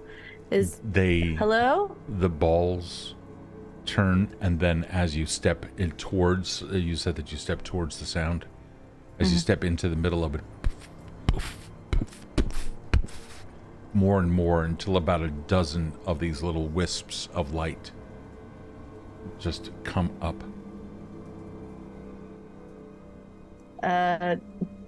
Don't hurt me. Hello? Try to touch one. Sure. Yeah, one is floating nearby, and you go to touch it, and you see a woman appear, like the ball is floating, and then the light extends out as if to illuminate a ghostly figure beyond it. The woman steps forward, a 1,000-yard stare on her lonely face. You could see that she's moving her mouth in some fashion as if to sing, but you can't hear it. But do I still hear the one voice? You hear many different whispers all around you. But not coming from her specifically. That is correct, yeah. I'm gonna like wave my hand in front of her. She, almost in slow-mo, as if your gestures are being perceived in a different time. You wave, she continues, and then she turns and acknowledges as if to say, as if to see you, but then is drawn off into some far-off portion of the glade, like in that direction over there. Is there a direction that they're all kind of like congregating towards or leaning towards? No, not at all. In fact, they all seem to be just very much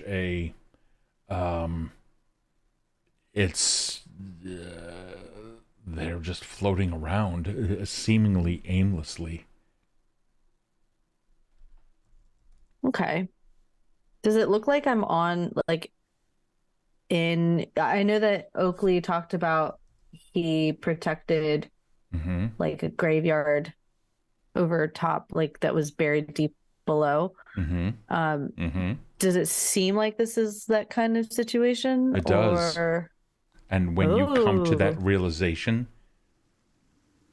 you notice most every one of those wisps have like an incorporeal form associated with it. I look on the ground. Are there like unmarked graves? There are. Ooh. Was it like a raised village? You look around. Are there remnants of like ruins? You look around and you can see this one who stood in front of you. Thunder, by the way, peals through the night air above you. She slowly drifts over and holds her hand out and turns it as if it were a knob and opens a door that you cannot see. But upon closer inspection, just as the clouds break just a little bit to allow a little bit of moonlight down in that area, you can see the remnants of a stone foundation, and you begin hearing the cries of the dead surrounding you. Ooh, that's not good. How old does it look like recently raised or like? It looks like it's been some time. Okay. Can I want to use my it's a fun thing when I leveled up. I want to recall knowledge using my lore master lore. Ooh, look at you. Awesome. That I swapped out for library lore. Fuck yeah. And it lets me recall knowledge about any subject. So I would like to recall knowledge of regional raids or like civilian, what is it called? From this area? Pillages. Sure. Yeah. You don't recall anything. Well, first off, give me a check. Give me the intelligence check. Yep. Where's the thing at? I'm so glad I took that. Skills. Oh my god, skills. Library lore. It is a 20. Dirty 20. Dude, are you serious right now? Oh man, that's fucking okay, cool. That's cool. There was a time when there were other settlers in this area. Mm-hmm. And in this case, in this area, there seems to have once been a village here, and this grove might well be the remnants of that. Mm-hmm.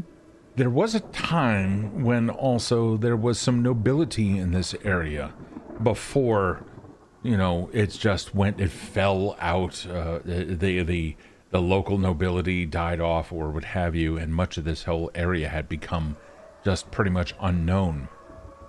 You hear, as you're reminiscing about or as you're recalling these facts, you can hear the cries of the dead all around you, and yet there doesn't seem to be an immediate threat.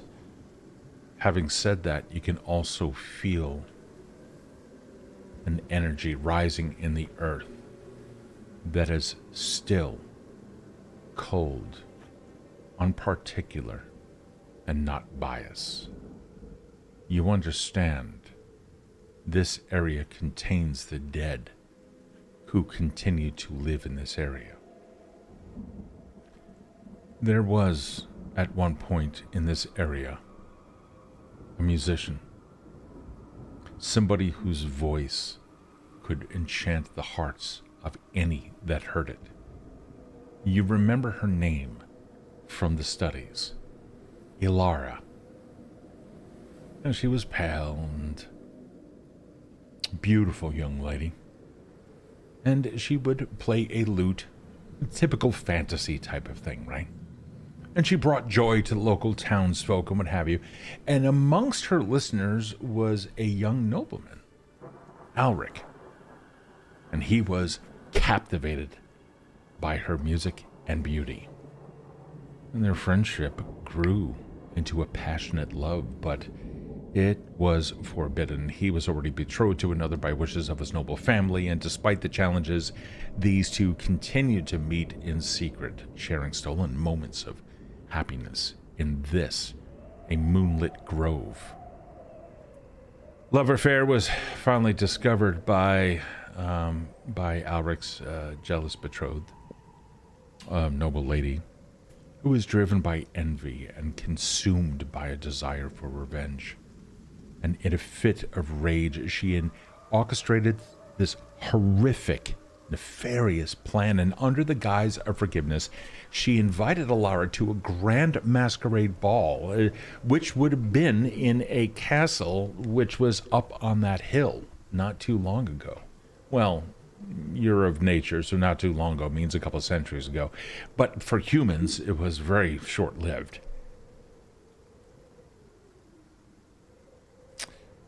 The masquerade ball, of course, was a ruse. Ilara was invited under the presumption that she would be able to publicly showcase her musical talents. And unbeknownst to Ilara, the lady had conspired with a sinister wizard. Remember, it wasn't too long ago, just several centuries ago, that magic became under mortal control. Arcane stuff hadn't ever existed prior to the death of Evan.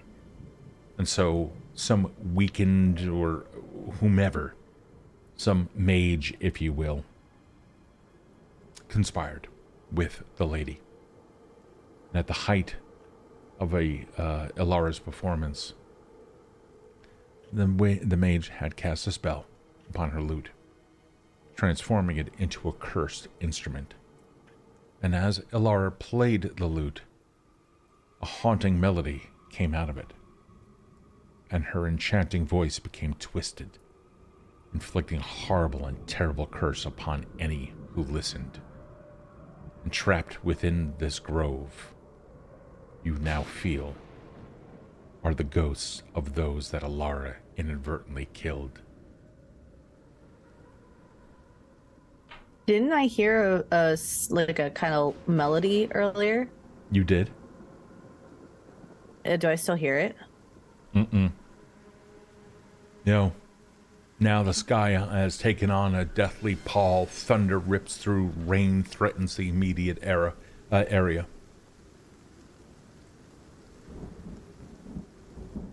Alara, standing in the remnants of what could have been her house at one point, looks around, and you can hear her singing, but then screaming at herself and throwing her fists against imaginary walls. Do I know what happened to Ulrich? Did he also die from listening to her play? Yeah. I'm gonna try something. Okay. Wherever the nearest glowing ball is. There's one like probably 5 feet over there. If I kind of compel it with my hands, can I guide it? Is it one of those where it can be kind of pushed? I don't know. Manipulated? We won't know until you try. That is what I am trying. Okay. Yeah, you go to push it, and you can feel your hand pass through it, but it's almost like the air becomes thicker the moment that you touch it. And while it passes through you just a little bit, it then rebounds, and you can feel it pushing toward. You can feel you are able to push it a little bit or urge it in a specific direction. And you said, and then behind you, you hear the growling of an animal. Ooh. Okay. Fuck. The first thing I do is I scoop up Barbara. I don't give a shit about anything else. So I scoop up Barbara, I throw her in my backpack, but then I slowly try to turn around to see what it is. It's not there. Give me a perception check. And that's when you hear the howl of a wolf in the distance. Oh, shut the front door. 15.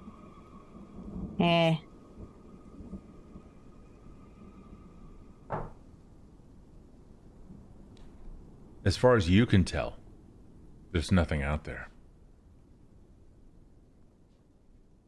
Okay. Where is the sound of the howl coming from in relation to where the castle would have been?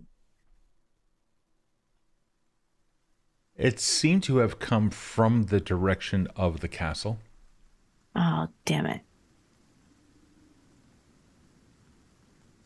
Do I do this anyways in the name of love? Yes. I'm going to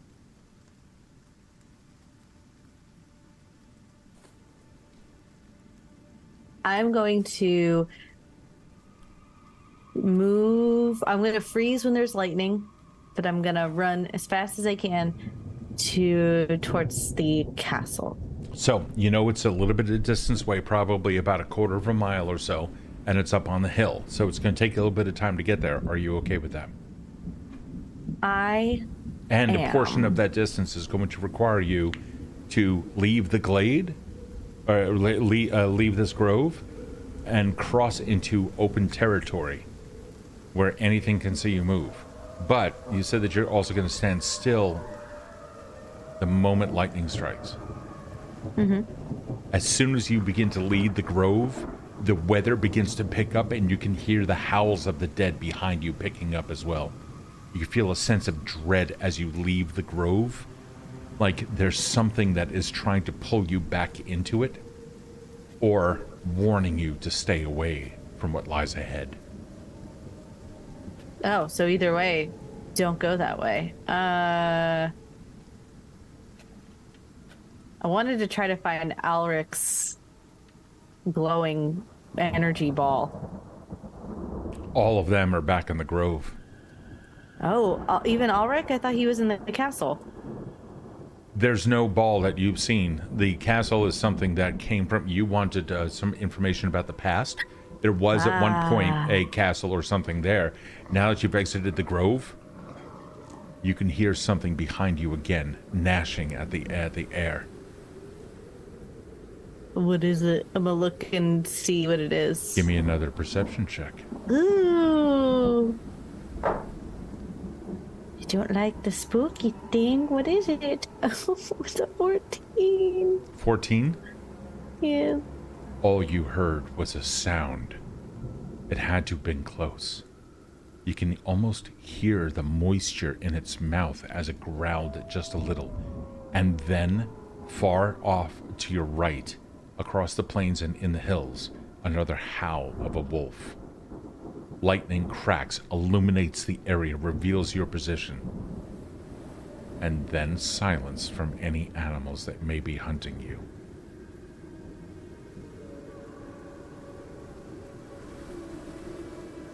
Beyond... All right, as soon as the thunder happens, I'm gonna run away from the gnashing teeth, but back.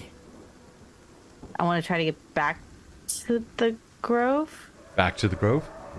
You do. Yeah, but immediately, just in between you and the castle.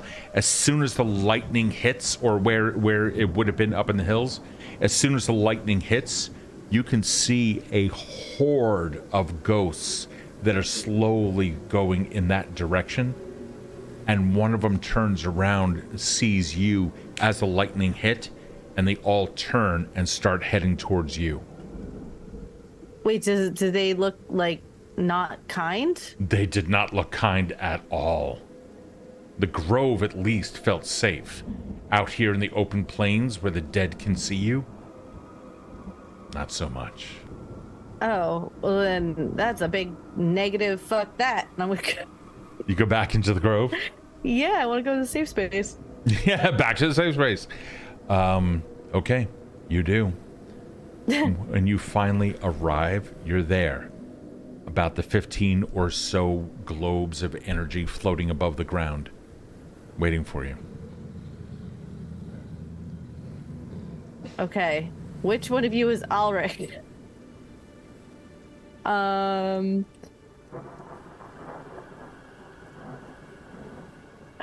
God damn it. I'm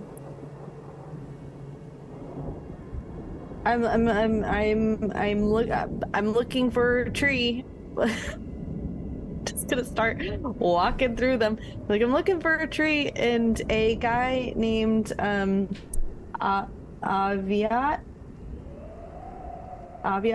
The wind begins to pick up and whips through the branches on the small globes of light, completely unaffected by the wind. Nothing is responding to your calls. The only thing that you understand about them is that one of them might be the cursed musician. Yeah, I remember that one, and I'm gonna go back to it. Oh, you said Alara. Alara?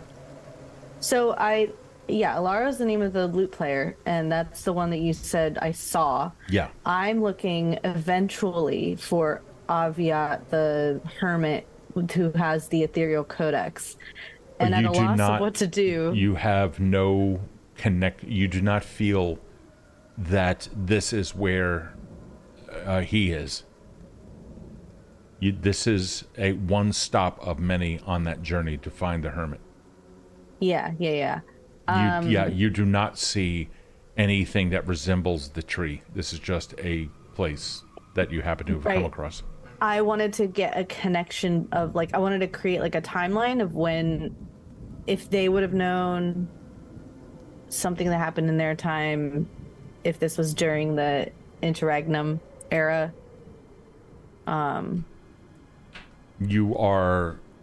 There's nothing in this grove that seems to be connected to anything like that.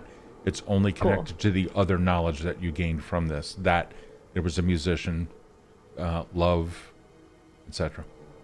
Sweet. I'm gonna go back to the musician. You see her there, and she is just pounding on imaginary walls and trying to sing again, but again you hear nothing.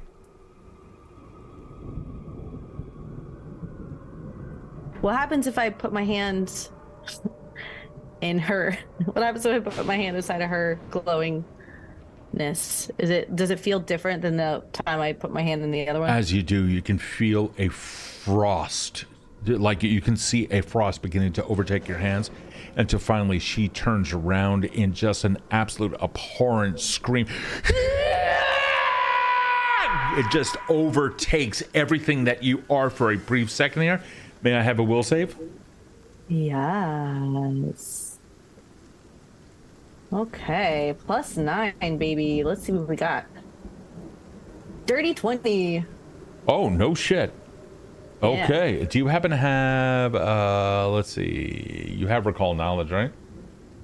I do. I have lore master lore. Oh, fuck. Okay. Wow. Good for you. It's my favorite. Oh. It's so good. Okay. What, let me see here. Okay. Wow. And you got a dirty 20? Yes. Okay. There is there's a moment where you can feel whatever this wail was that came out of her. It completely resonates in your body, shaking everything that you are, including any will that you may have had. But fortunately, you were able to find something of truth within you in order to hold on. You can feel your leaves are shaking involuntarily. She is in pain, and you just adopted that pain. I think she starts to cry a little bit. I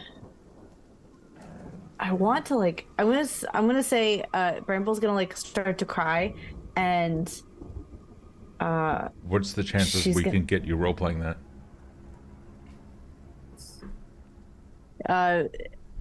Come punch me in the face. I can't. I'm not gonna. I don't know how to cry on command. It's okay. No, I'm not asking you to cry. I'm looking for either way. Go ahead. I'm getting there. I'm trying to figure out what I'm gonna say. She's gonna kind of as the ice the frost catches on the outside of her leaves and kind of hardens the green wick of her branches. She's gonna look up at her and say I wish I could help you. I don't know. I don't even think you know I'm here. Her face, upon hearing those words, seemingly begins to react, contorting and twisting into an anguish, as if to she refuses to hear what you have to say. I'm gonna do shameless request. What's that? I'm gonna do shameless request. Tell me about it. I'm going to use it. You can downplay the consequences of outrageousness of your request using sheer brazenness and charm. So, you're going to make a request. Yes. Using diplomacy. Okay. Yeah. All it does is reduce my DC increases for my outrageous request. But I want to do that. In order for a request to work, the creature must be friendly or at least helpful to you. She is not. FYI. So if there is something that you can do, another diplomacy action, that can make her want to help you. But I'm going to tell you right now, it seems like she is so deep in her own pain that she cannot open up to assisting someone else. Okay, so I'm going to look at Barbara. Who is absolutely quivering in your backpack, not liking this at all. And I'm going to hold Barbara like this because Barbara's really, really terrified. Yeah. And because she's smaller than me, I feel compelled to protect Barbara. Okay. And then I'm thinking about it as I'm watching this Alara just be completely terrified. She looks terrified as well as just sad. And you can see her face like contort after she screamed at you. It begins to contort again, and then her eyes get that love-filled anguish again, and she begins to sing again silently. I'm going to, as she's doing that, I know her figure is like expanded and everything, but there's still like the core of the glowing ball is there, right? Yes, exactly. Okay. Yeah, it's deep inside of her. Yeah.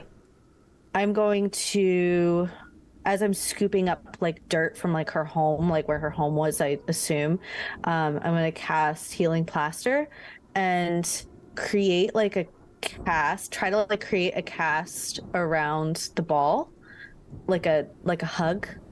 And I'm going to say like, I see you. I'm trying to help. It's okay. Like, I'm just like soothing it the way I would soothe Barbara. Like, I can't hold this ball, but maybe I can try to coat it in a magical cast. Okay. May I have, while you're doing that, give me a sense motive check. A what? Sense motive check. It's a skill. What the fuck is that? It's a skill. I don't have that. It's a skill. Yeah, everyone should have it. It's on should be on your sheet. No? Sense motive? No. Let me open up your character sheet here real quick. Isn't sense? I know you believe me. It's an action. It's a one action. Hold on. Let me just double check something here real quick.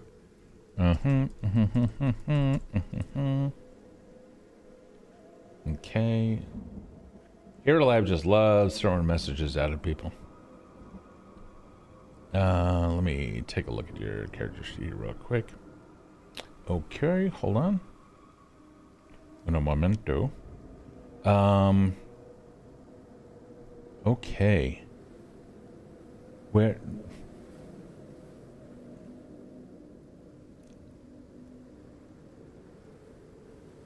Okay, so it's... I apologize. Hold on. It is there. For some reason, my brain is just off. Okay? I am completely off.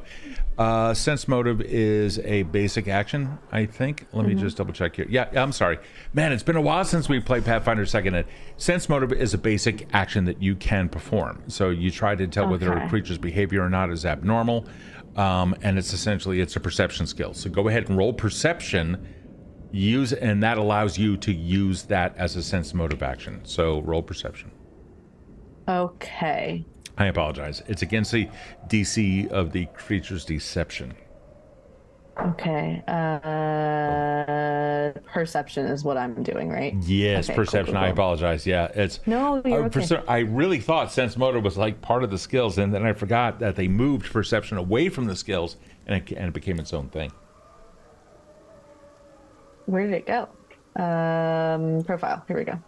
Nope, that's not it. Character. Nope, that's not it. Shit. Where did my shit go? Your perception? It's in the middle column under defenses along with your saves. Fortitude, reflex, will, and perception. Yes, I know where it is. I don't know where it went. The die roll? The whole sheet is now. I'm in profile. I'm not in the right thing. You're under profile. What do you mean? I don't. Character. Do you have a printed sheet in front of you? Yes. Perception is +7. Mm-hmm. And I guess I'll just roll this in the meantime. Here, I can actually roll it for you if you want. I got it. 12 + 7 is 19. 19? Play. That's the button I need. Yeah, 19. I got to press play, not build. I was in build. You're in build mode. Okay. Got it. Gotcha. Alrighty. So you got a 19? Mm-hmm. So as you collect the clay for a healing plaster, and as you do, like you're mucking around in the dirt and you're trying to get, the mud, and it's already kind of drizzling here and there, you realize she needs a corporeal form for you to put this on. Now, and I know that you already understand that. And you try putting it around the wisp, and as your hands come into that area and you can feel again that frost coming over you, you get a sense of longing. of wanting, of loss. Mm-hmm. You get the feeling of needing to be heard again. Yeah, that's what I'm trying to do. Are you trying to heal her incorporeal form of physical damage, which is what Healing Plaster will do, or are you trying to listen to her? I'm trying to hug her so that she feels safe enough to calm down. I'm basically trying to gentle parent her to express herself in a healthier way. Healing Because go ahead. So the Healing Plaster will heal a physical form which she does not have. So you know that won't do it. But as your hands touch her, you get the feeling that she wants to be listened to. How is that something you would like to do? And if so, how would you be able to grant that?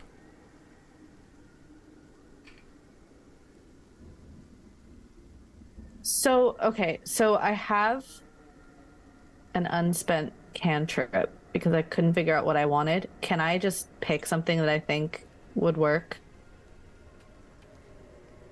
Sure. Disrupt undead.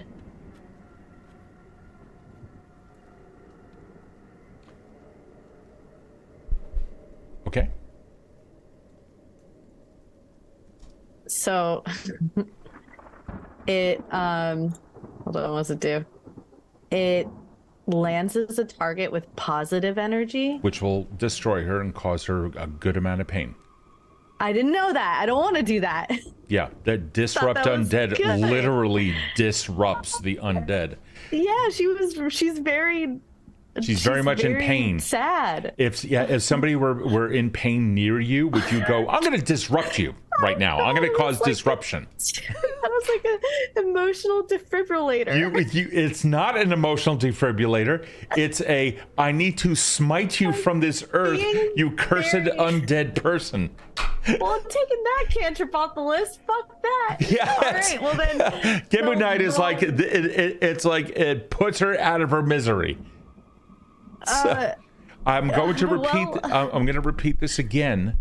When you touched her, you felt a longing, you felt a loss, and you felt a need to be heard again, to be listened to.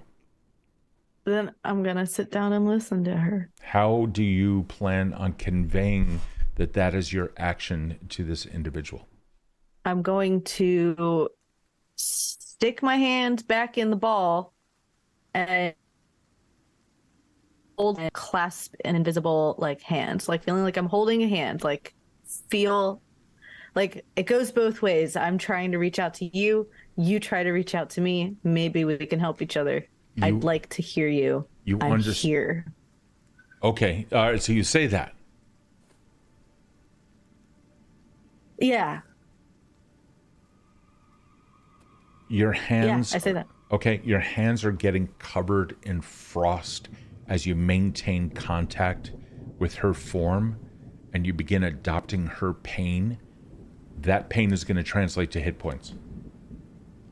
However, when you say that you want to listen to her, she stops the wailing and the screaming. It's silent, but it's there. You take 4 points of damage as your body begins to become frozen with death. But she's now looking at you and looking at her hands, and you can see her make her chest concave, as if she's now aware that she is causing you pain, and she tries shirking away from you, not wishing to cause anyone else any more pain.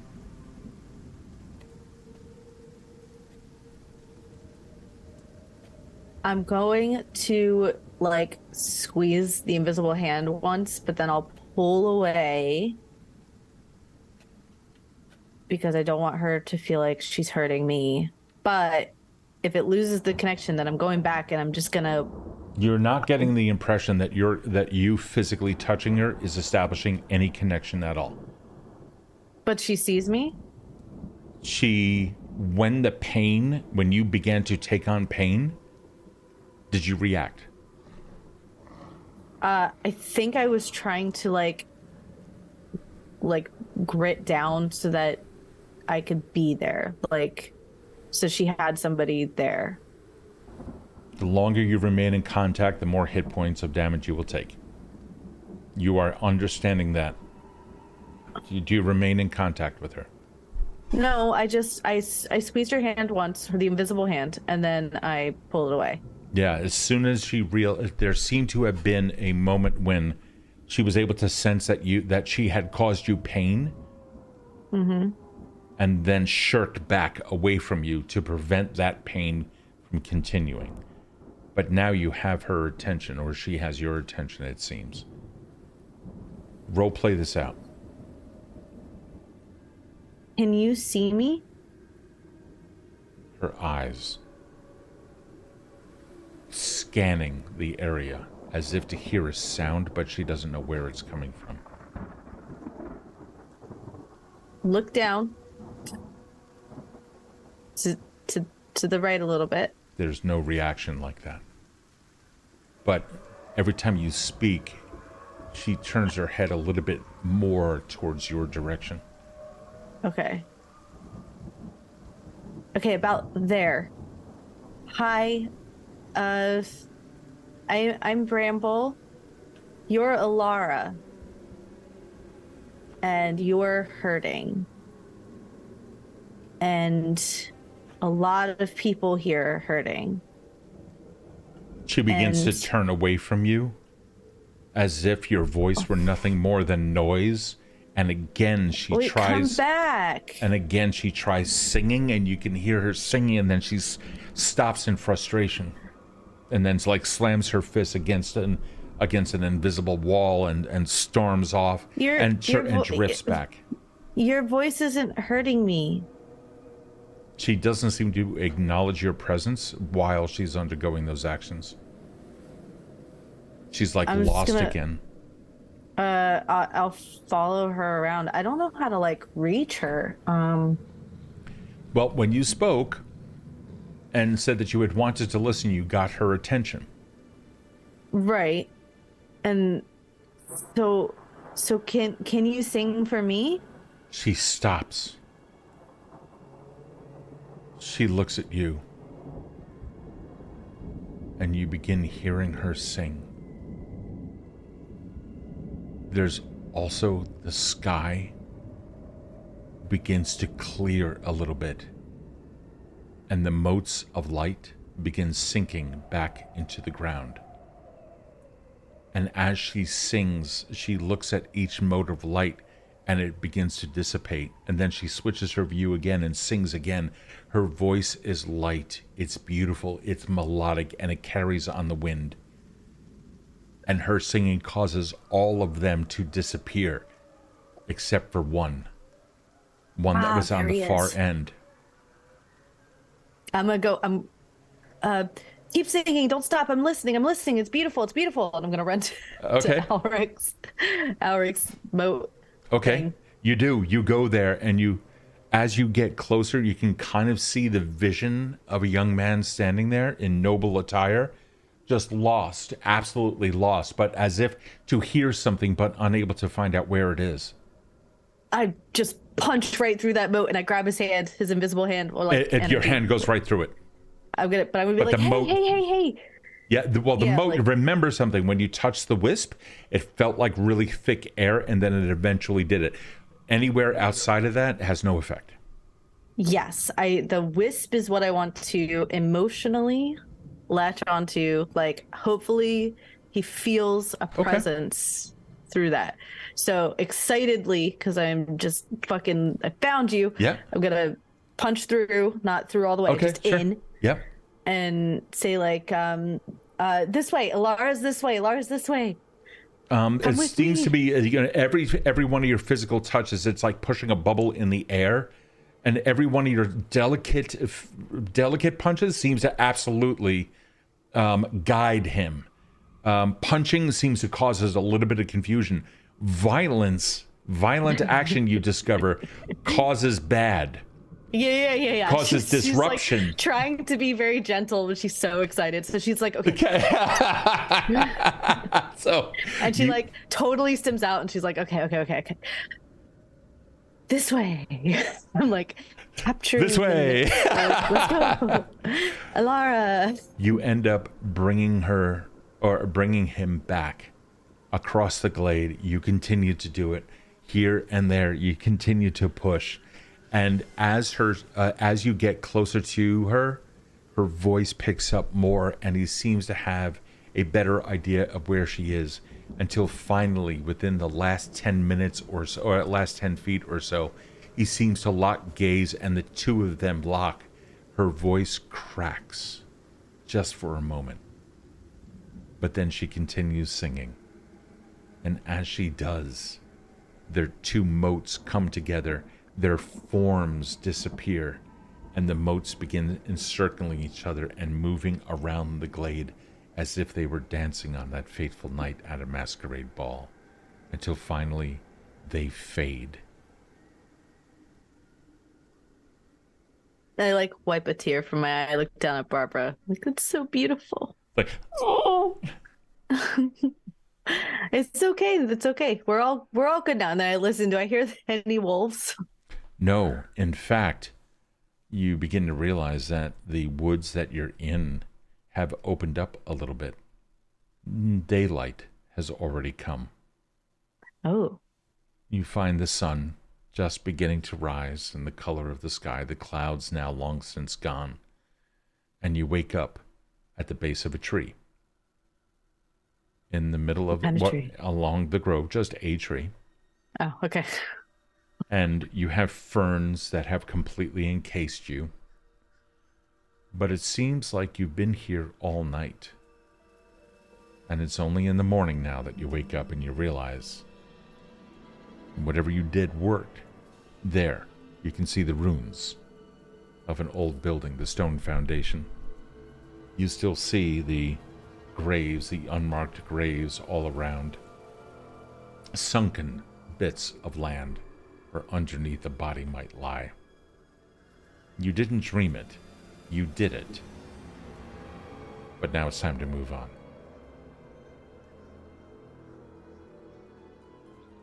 I am going to... I'll like run out to where the house was, and I'm going to draw a little heart in the dirt. Okay. And then I'm going to like run back to the safety of the trees, and then... So as you draw the heart into the dirt, you can see that just as you leave, you swore you saw something else appear next to the heart. You didn't actually see something happen, but you kind of saw something happen. You look at it. Yeah. You can see another heart overlapped with it, just off to the side just a little bit. A conjoined heart next to it. Oh, that's really sweet. Okay, I'm gonna just like kind of like, that's nice. Okay. I hope they're happy wherever they are. Okay. And off you go. Yes. Alrighty. With a decent night's sleep behind you, you do feel rested, so you get your Constitution bonus times your level back in hit points. I don't even know how many hit points that was, so... You took 4. Okay. Where's my thing? Beep. Constitution bonuses plus 1. So you get 2 level? back. Yep, so you get 2 back because you are now 2nd level. Okay. So, heading back out there onto the plains. You're crossing here and there, chomping through various underbrush and what have you, and heading further east. As you head east, you can see mountains in the distance, but already you have you've now passed the mountains where that castle once stood, and you can see some distant ruins there and what have you. Farther in the distance, further north, you see hills that might have been the ones that you initially came to, where that tribal people were, and at the western end of it, caves. You understand where you are now. You are further south of your starting position and now heading east. Going. Okay. Is there anything that you'd like to do in this meantime? You probably need to eat and stuff like that, so. She doesn't need to eat. That's right. That's right. Yeah. Yeah. She does her thing. This is the Astroneer mod. That's right. Okay. All right. That's totally fair. That's absolutely fair. She eats for flavor. She does. Okay. All Literally. Right. That's totally cool. So you begin. So I'm assuming that you can just continue moving forward. Mm-hmm. Awesome. Every now and then you can see like herd animals out in the distance. You see off in the hills a blot of what might as well be like a tiny little cloud. It's actually sheep that are going up and down in the hills and what have you. Small little dots here and there appear, and goats and whatnot. Every now and then you see like an elk feeding somewhere nearby, and a couple of others that are doing the same. But nonetheless, you continue going. There comes another time when you can see some trees that are nearby, and you pick up on a scent of like earthiness, more like this, like the smell of moss, as wind blows through those distant trees and towards you. You see trees ahead of you again, another slightly forested region. Coming into this area, I'd say that you've been traveling a full day or so. Is there anything that you would like to do during this period? I know I asked you previously, like food or what have you. With any requests that you wanted to make, new spells that you wanted to learn or anything? No, with that quashed undead dream, I still have to look at my cantrip, so I don't know which one I want. Okay.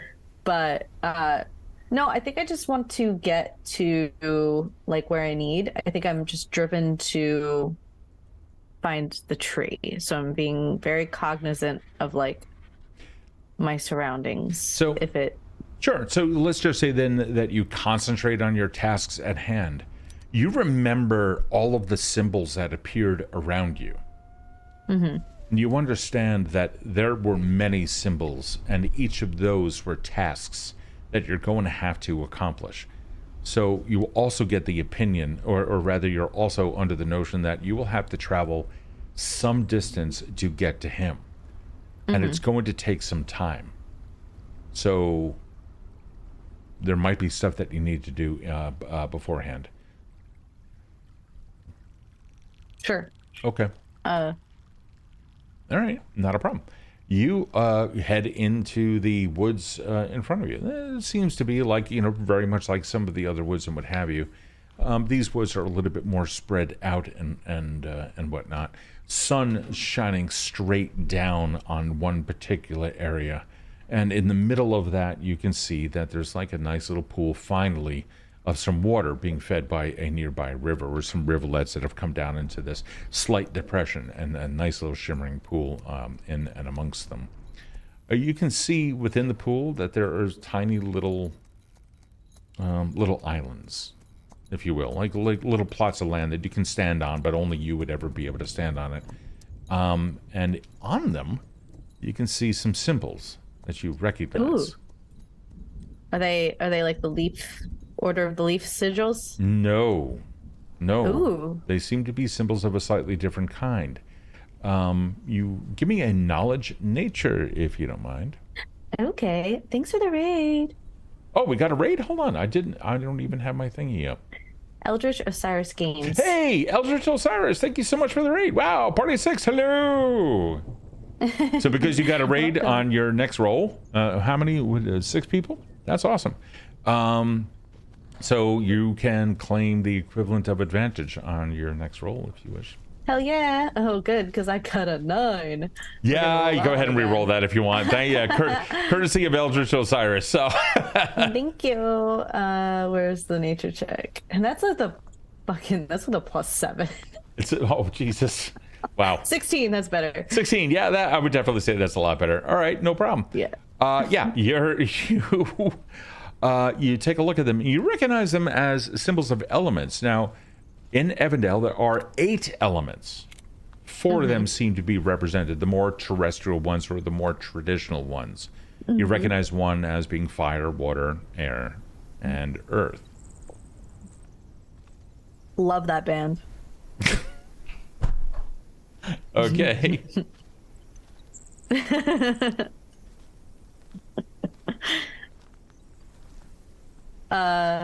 Okay. So, I recognize the 4. So the other 4 are. Do I know all of the? Is that like common knowledge? The elements of Evindale.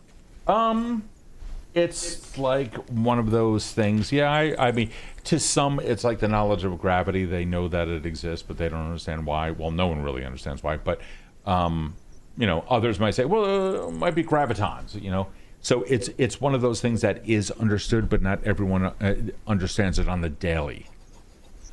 And there's one on each. Is there one symbol on each little stepping? That is correct. Oh, cow. Mini terrain domain, also rating with a party of 6. Looks like you just earned yourself courtesy of mini terrain domain.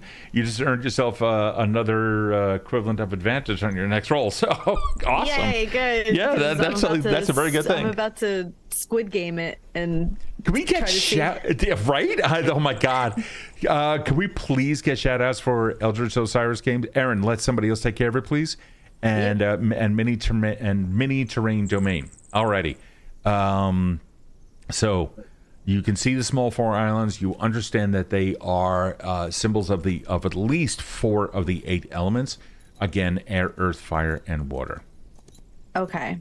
And I know I would say that I think Bramble, it's safe to say with all the archiving and history work she's done, she knows the other 4. Okay. What happens when I touch one? I'm going to step on the closest one.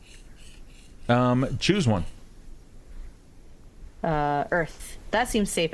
Earth is the safest to me. I'm going to go with Earth. Okay. You step on it. And there's a...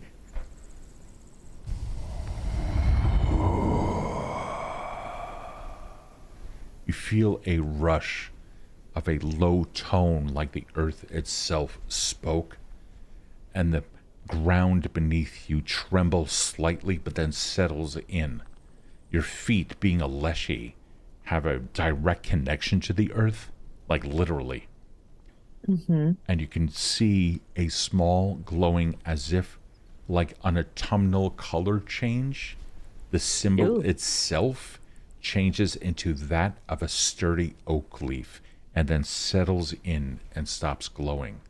The others remain with their original symbols. All right, I'll try the next safest one and do air. Okay. You go to step 2 air, and there's a whipping of wind all around you, and you can feel the leaves, like some of them like flick off, and the entire area of water starts coming out into a water spout. You will take 4 points of damage again as things just start. It's like being in a gale. And things start hitting you. Okay. Does it stop if I'm going to jump off? Does it stop? Where do you jump off to? Back to Earth. It stops. Everything falls in midair. And you see leaves are just fluttering back to where they were, as if the air had never existed, but somehow they found themselves in the air. Branches fall and exactly where they were. But does the sigil change the way the Earth one did? No, it does not. Oh, I wonder if I have to endure the element completely for it to change. Shit. Okay. She is going to... Is there a hunker down kind of move? What is it that you're trying to achieve? I want her to be able to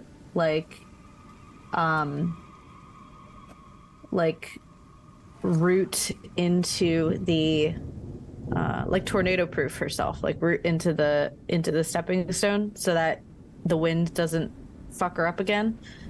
and she's gonna try to see what happens at the conclusion of it. Because the earth was easy.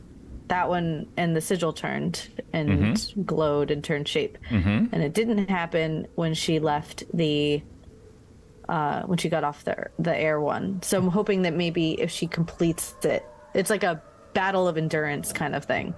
Okay, you didn't feel that you needed to do that when you stepped on the earth one?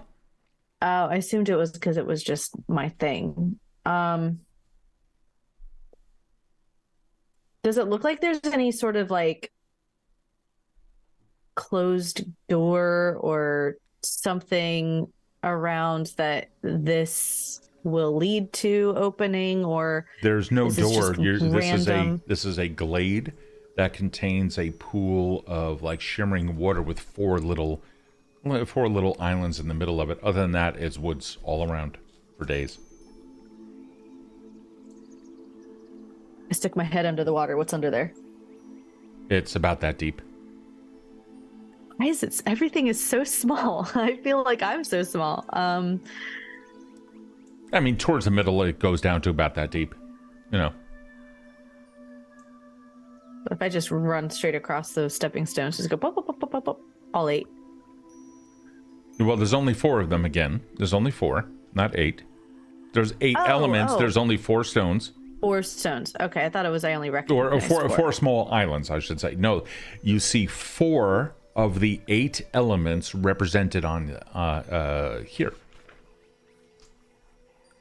Okay. I'm gonna touch the water one. Well, do you run across them all? Do you like do a quick little home run? No. Is the water one close enough that I could? I could go in the water. I'm gonna walk through the water to get onto the water stepping stone. Okay, you do. Yeah. And all right, so you go to the water one. Hold on, where are you? And I drown. No, well, it's okay. So you go to the water one. Yes. You step on that, and then there's a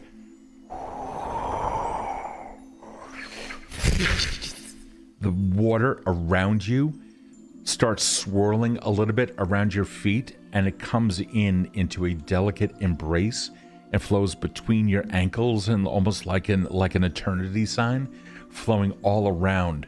Your wounds are cured, and you see that symbol change from water to that of a delicate water lily that glows brightly a light sky blue, and then finally settles in, just like the earth one did.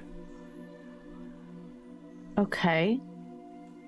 So if I stay on it... By the way, while you were talking, we got another follow from John Sevenathan Studios. I'm hoping it's just Jonathan, or is it John Sevenathan? But either way, thank you so much for the follow. Really appreciate it. And because that follow occurred while you were talking, you do get advantage on your next check. Okay. So I get 2 because I haven't cashed in the other one. Yeah, cool. You get 2 of them. Okay. I'm going to try air again because I think it's really weird that the earth one glowed and the water one glowed and the wind one or the air one didn't when I jumped off. So I'm going to try it again. Give me an intelligence check. Okay. You can use knowledge of some kind if you wish. Nature? Sure. Yeah, that'll work. Fuck yeah, with that +7. Oh, thank you, Delta Snake. You just earned yourself another one. Delta Snake just followed us. What's up, man? Thank you. That's awesome. Well, I got a 19. I don't really want to use my advantage yet. No, that's okay. Yeah, no, okay, 19. Cool. Yeah, you're beginning to. All right, so let's work this out for real quick. Okay. Okay. So you stepped on Earth, and that was fine. Yeah. You don't need to understand why just yet. Then you stepped on air, and something bad happened, and you took damage. Then you changed path, and then you stepped on water. That seemed to work. Is it possible that there's just simply an order? Sure. We're going to go with air first, because fire is terrifying. to a plant. So I'm gonna try air again. So you go. So you're standing on the water sigil, right? Mm-hmm. Okay. You go now to step on air. Last time you did that, it was like gale force winds just kicked up branches everywhere and started ripping you to pieces, doing 4 points of damage. You put your foot on air. Like, ugh. Barbara, get in the bag. You're a little. Was it a hedgehog, Leshy? Yeah, or like a porcupine Leshy. It's a little porcupine Leshy. Porcupine. So it's a leaf Leshy that just has a ton of thorns out of the back, right? Man, yeah, I want that artwork. It looks like a thistle, like.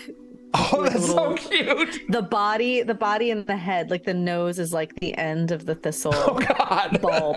And then it's like, and then the flower part is the spines for the quills. Oh my God, that is so epic cute. Okay, cool. So you go to step on the air and there's a gust of wind, but it gently caresses you. It's just a Okay. It brushes through your little cloves in your head, head, right? They're actually a part of your body. I do have a head, yeah. Yeah, you do. I'm not a headless Leshy. This isn't the Halloween episode. So it brushes through some of the cloves, like taking some of that scent on the air, and you can feel a little bit lighter now. What is your current movement speed? 25. It is now 30, at least for the rest of the day. Oh, fuck yeah. Cool. All right. And the one and I apologize. And the air symbol that was on there, like, elevates a little bit in luminance and then begins to settle down. And here you can see a feather appear. And that sigil glows, it's a yellowish glow. And then it finally settles in until you can see that it's a feather-like pattern where simply the moss just hasn't grown on that rock. Okay. So it seems to me that there's an order here, I say to Barbara. There's one left. Yeah. And Barbara pops out of the backpack and kind of like looks down for a second, looks down at all three. Fixates on the fire one, looks at you, fixates on the fire one, looks at you again. Get in the bag, Barbara. You don't want to see this. Fire one next. Okay. If anything happens, I love you.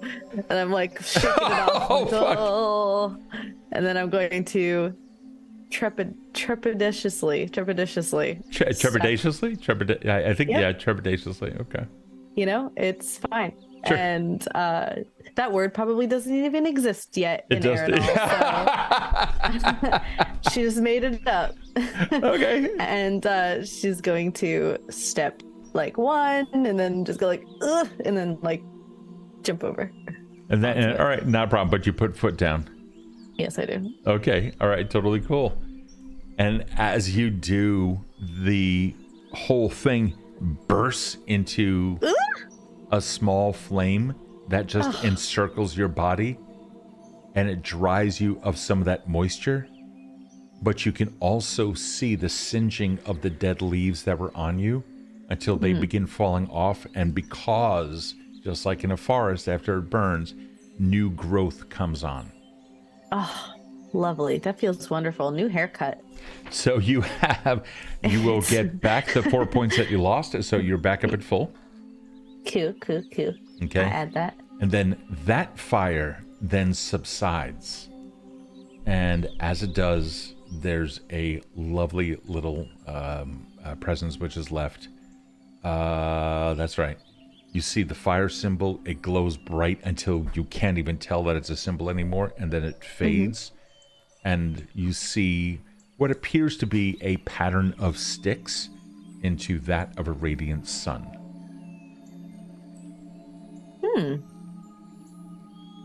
I'm gonna look around, like, see if anything else happened. Yes, absolutely. You do, and you can see that in the center of it all, in between the 4 little islands that you've been stepping on, there's a small glowing rock, it seems. I'll pick that bad boy up. You do. And you get a there's a presence of something within the rock. And there's almost like a depth of the ocean feel to it. Like you can feel a pressure or a weight, but the weight isn't on you. You understand what it is. It's like you're empathetically, just intuitively understanding it. And the weight seems to be of one who has too much knowledge. Ooh. I think that makes me a little uncomfortable.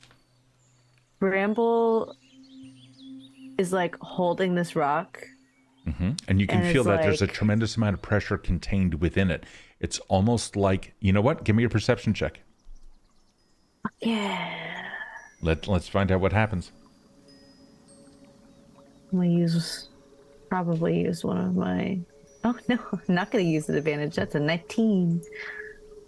Oh, wow. Awesome. All right, cool. You got another 19. Yeah. There's you get the feeling that when one has too much knowledge but has no way to share it, you can fall into a sense of despair. You have so much to give and no way to give it. You're holding this rock and you understand it's glowing slowly. I mean, it's kind of like ebbing in and out with a subtle glow. It's daylight. It's broad daylight in noon, and yet you can see that's how bright this knowledge is. What do you want to do to help it?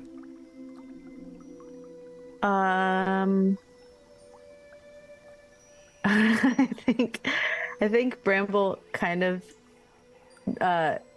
has this like sweet, naive little notion that there's like sentient life in everything, even if it's not a Leshy. So, or like most things. So I think she's gonna be like, hey, you seem like you got a lot to tell me. I do. I'm sorry. Did you just say I do? I did.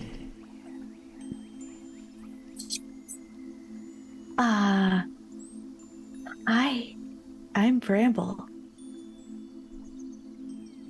What's your name? Do you have a name? No name. No name. That's beautiful. You seem really, really smart. I just have this feeling. Maybe we are. Oh, there's more of you in here. There are many of us. Knowledge is limitless.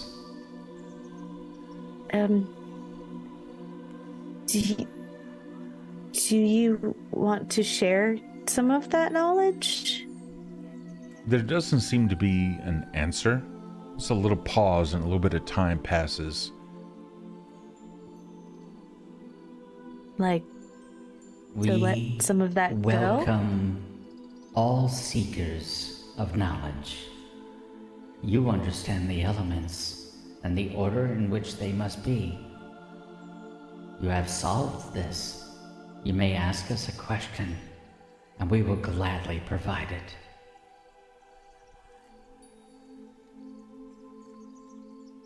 Where can I find the Ethereal Codex? Far out to the east. There you will find the Keeper who holds those secrets. There I will find. That one's voice was a little too deep for my ears. Can somebody else repeat what he said? Our brother said, out to the east. There you will find The Keeper of the secrets. That is Aviat. Aviat, I think, right? Tell her. Tell her. Tell her. You are seeking the Hermit? Yes. You are seeking the Seeker? The one who keeps the Codex. Yes. You should know their name. Aviat? Tell her. You are looking for Avianth. Aviat. You have 2 more questions you may ask. Shit. Okay, no pressure.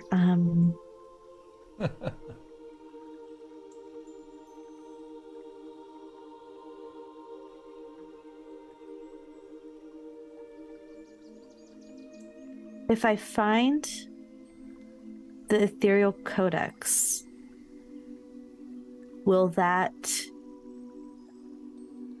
resolve the current burgeoning turmoil? The Codex contains many secrets Of the past. Which ones you will use will lead you down a different path. that last one, when it said it will lead you down a different path. You think about this and you realize that the Codex probably contains many different solutions to the problems that you bring to it, and you may have to decide on which one to follow.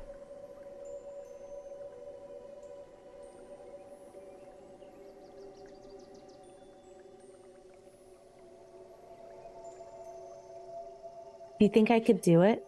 And I asked this in like a very vulnerable moment.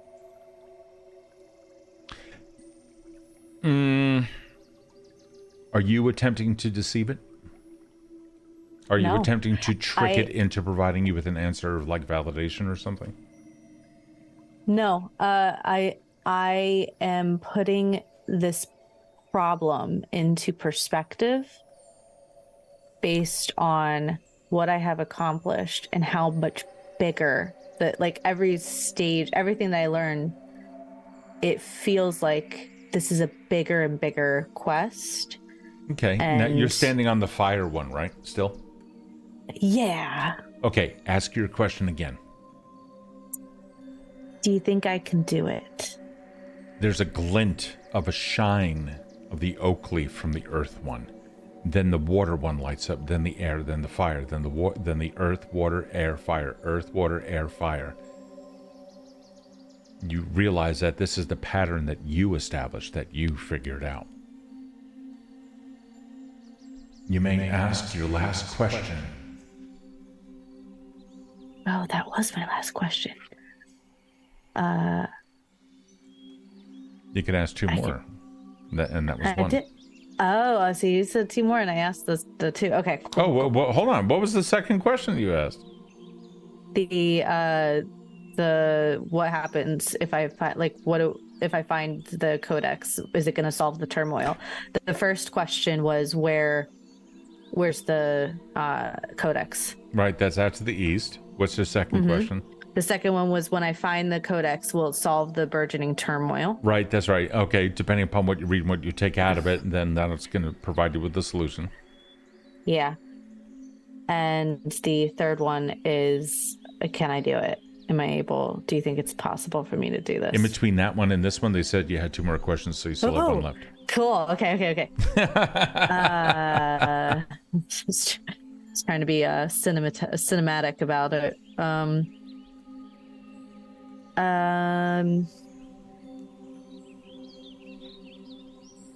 What is the biggest tangible threat between me, where I am now, and where the tree is? It goes silent. Water still moving, birds going. But there's a sense of reality that comes to this, as opposed to the mystical atmosphere that you've been in just for these past few minutes. And with that, there's a weight of the knowledge that you have and of the burden of the journey that you are now making. Mm-hmm. Ask your question again.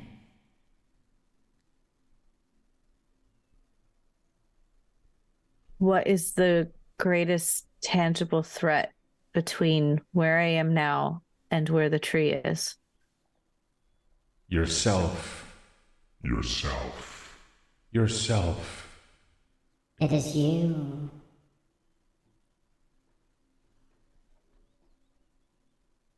Meh. The rock, the glow disappears.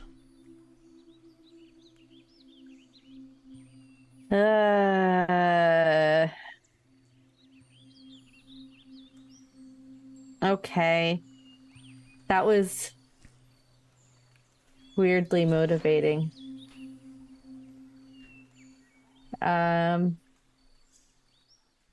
Well, at least we know, and I look at Barbara, like behind me in my backpack.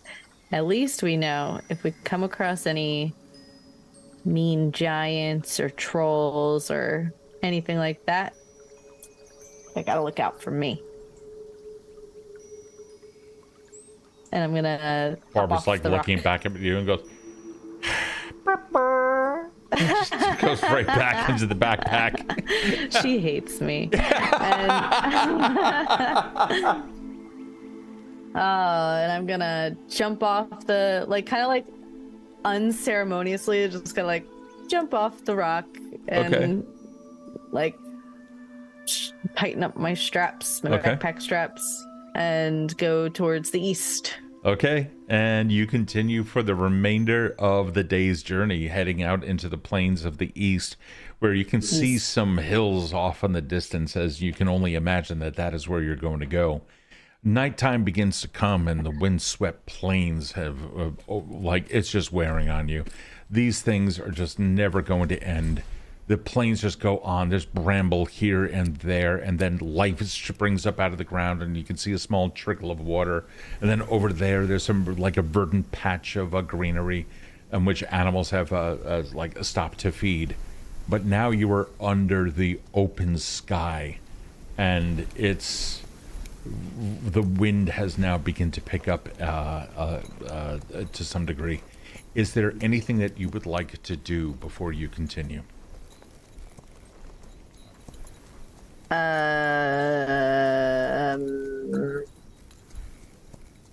Not really. I was gonna wait till a long rest to do everything. Yeah, well, nighttime is now coming, and you have been journeying for quite some time. I mean, you have been journeying since the night. You did get a good night's sleep in the grove, but it might be time to hunker down. If night, I don't want to travel at night, so if night's coming, I'm going to start to look for a place to hunker down. Okay. You do, and you find like a nice outcropping of rocks where you can put your back up against it, and that's going to buffet you, or protect you against some of the buffeting winds and what have you. Looking around, it seems to be fairly peaceful in this area. You only see, like off in the distance, just as the sun sets, you can see the glint of like glowing deer from the evening sky, from the evening sun, and then finally that too goes away. And then you see the sky completely erupt with stars. You imagine your childhood teachings of the constellations and other things, and how Nordaga created so many different worlds, and these are their suns, and you understand just how small you are in the scheme of it. But at the same time, you can also see further off into the east the giant racked stag looking at you, nodding again, and it just kind of sits down in the grass and lowers its head down for a nice night's sleep. When you do you build a fire or anything like that? If I'm on the ground, no. If I'm in a hole in the tree, like where there's ventilation but I'm safe, then yeah, probably. Okay. Yep. Well, first off, you're outside, so there's plenty of ventilation. There is a giant rock that you're up against, so you are protected to some degree against the wind, and that's good. Not much of an overhang, though, so if it rains, you're still going to get wet. But nonetheless, it's nice. You find some warmth, which is really, really good. And you start closing your eyes. The night begins to pass. And then you can feel at one point there's a poking. You can hear a coyote or a wolf in the distance, but that's been happening all night. And then your eyes close again.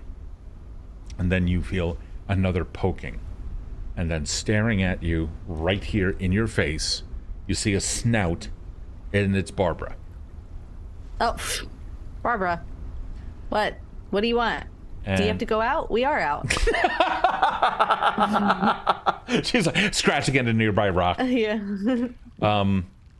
She's literally scratching at a nearby rock, though.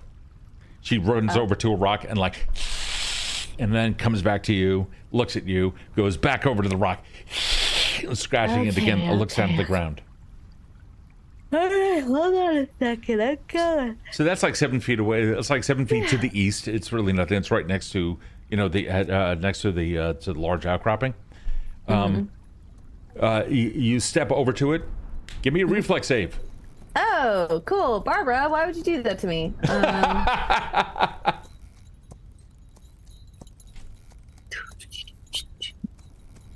I'm going to use that one of those advantages now. Yeah, go ahead. Now would be a very good time for that. That was a 10. Let's see. 19. Oh! What? Do I have to use another one? Should I use another one? Yeah, no, you only get one per roll. Unfortunately, the DC was a 20. That's going to be a little bit problematic, but it was very difficult to tell because as you stepped in closer to the rock, all the leaves and the other stuff, all the dead shit that was there was laying over the small hole in front of it where water had drained down into it. You end up completely falling down into this area when the wind is like coursing all around you. You find yourself going down like a chute down into the ground, bumping off a rock in here and there and what have you. You got a reflex save 19. So I'm going to reduce the amount of damage that you take 3 hit points of damage bouncing around all over the place. And you find yourself in a very large cavern.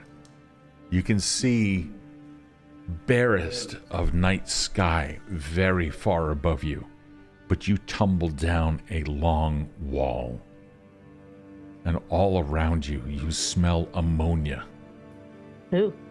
And you can see large heaping piles of guano, bats up top, water collected. Maybe it's not water, maybe we don't need to explore that. And off in the distance, dark patches. Do you have low light vision by any chance? I do, yeah. Yeah. So as your eyes adjust to this, you can see you see dark holes in some of the walls where water has worn away tunnels. Okay, Bramble, Oh, and then a thunk, thunk, thunk, thunk, thunk, thunk, thunk, coming down, bouncing down off of the rocks, and then finally, pink, pink, pink, pink, pink. You see Barbara, and then bounces over to you. Scoop her up. Serves you right. Get in the bag. And Barbara takes 1 hit point. She's too light to take much damage. No. So I'm going to brush my knees off and then be like, it's okay. I'm the biggest threat. Nothing scary here. Just a cave. It's fine. But just in case, I'm gonna take a stone, nearby, whatever, and cast light and toss it into the darkest part. Oh yeah. Okay. So there's a lot of dark places. Do you want to go? Oh, when you say the darkest part, you mean the openings in the walls? Wherever needs the most illumination, something that will help me kind of gather my bearings. Sure. You throw the rock out, and immediately there's a clamor of bats that just flood the area. Ugh. All of them flying around everywhere until this is just this massive cloud. So many of them start coming down on you as well, getting tossed up in the leaves and in the vines of your body until finally they've managed to calm down and settle. And you can see ahead of you, where the rock had landed, a corridor that leads away from this. leaning up against it, a skeleton of someone who had been here previously but never left the area. And that is where we are going to pick up next week. Ah, no! That's fun. So I wanted to provide you with something that was a little bit different than what we had typically done in the past. I don't typically have like mystical adventures in Evindale or anything along those lines. So you and I've had a discussion about tailoring this adventure to something that is more akin to your play style, which I absolutely love, and it is very evident on your own channel, which means I'm now going to plug the hell out of you. If I may, can we please... Oh, thank you. Came for the raid, save for the storytelling. Gebu Knight, thank you so much for chilling out with us. I really, really, really appreciate that. I'm going to shout out Erin's channel here really quick. Yes. If you can, give Erin a follow over at Erin My Laundry, a cozy horror streamer, loves playing games, like horror games and what have you. And I play horror games and I scream.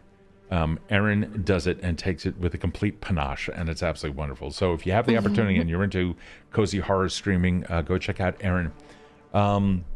So horror is kind of your thing. And tonight was filled with some mystery and what have you. Where did that fall in terms of your own play style? What were your frustrations? What were the things that you were really happy about? I wasn't frustrated at all. Awesome. Okay. It was very cozy horror. It really was. Like the puzzles, both of the puzzles were really good. It was it felt a little time sensitive, which was good, but nothing like nothing pressure. Okay, cool. Yeah. So it gave me time to like figure it out, appreciate the world a little bit, and kind of like get immersed and like settle in immersion. I think that when there's like time sensitive stuff, I feel less immersed in the story. Yeah. Because I'm concerned with the time. But that's where your focus goes. Yeah, but when there's no time restriction and I'm able to figure it out, I get to really absorb and be super mindful of like what's going on, which is nice. So I was going to play something that I don't, because you don't have Sirenscape running at the moment, and we're listening to tabletop audio, but I wanted to play you something. So I'm going to turn on the thing I need to turn on for you to be able to hear it. You're going to hear an echo if you happen to talk. But I was going to play something that when you reunited those two ghosts, I don't know if you're going to pick up on it, but I'm kind of curious if you remember this. I mean, while it's coming up, Phasmophobia. I already know what it's going to be. I already know. It's the leitmotif with Tassie and Magda. Yeah, that's exactly what it is. I fucking knew it. You don't even need to play it. I knew what it was. Oh, you know what it is? Oh, okay. Well, then that's fine. Then I won't play it. Oh, you can. Okay. I love that song. Well, no, that wasn't it. That was something else. I'm waiting. I'm excited. It's okay. Can you hear any music, by the way? Yes. That? Yeah. Yeah. So I was going to play that little thing, but I was like, you know what? Let me not call out to other campaigns. Alex is saying Phasmophobia with Erin is like, oh, come on, Ghost, don't be shy or a dick. I just want to give you a hug. And Phasmo was Steven, oh crap, oh God, it's gonna kill me. I mean, that's not too far off at all. Actually, that's pretty fucking spot on. So yeah, that's what it is.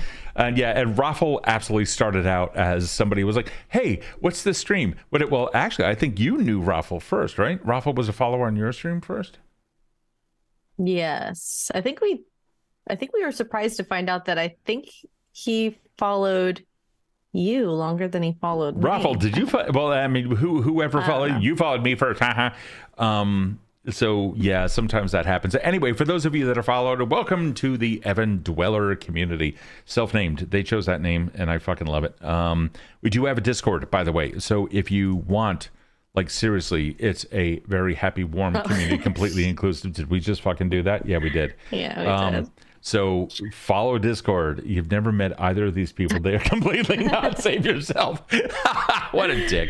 Thank you. Love you. Oh, Raffle. Oh, Raffle. You just go on.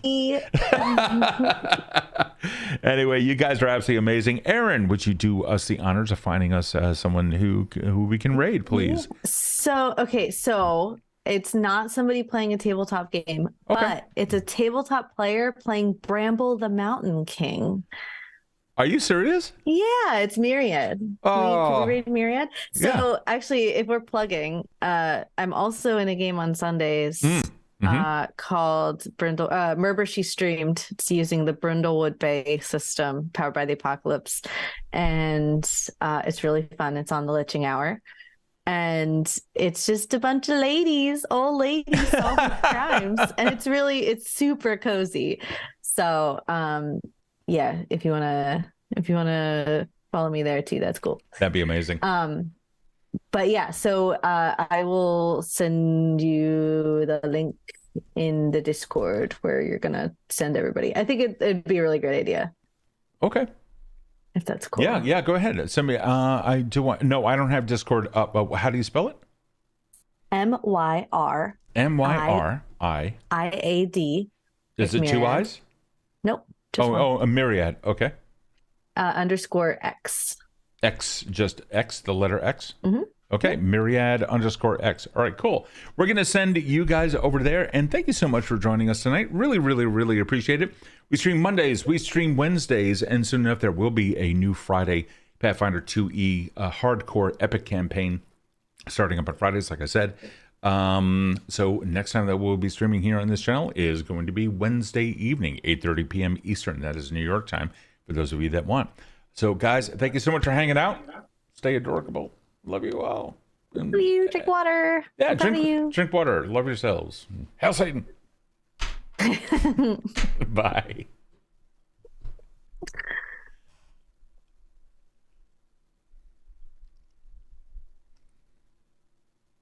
Yay. We just raided with 13 awesome people. And I see here, love you, Cures. Okay, this game is being on Switch. This is illegal in most states. The floating lady definitely said, okay, cool. All right, sweet. That's awesome. Oh, do you know this person? Yeah, she's one of the players, one of the Mavens.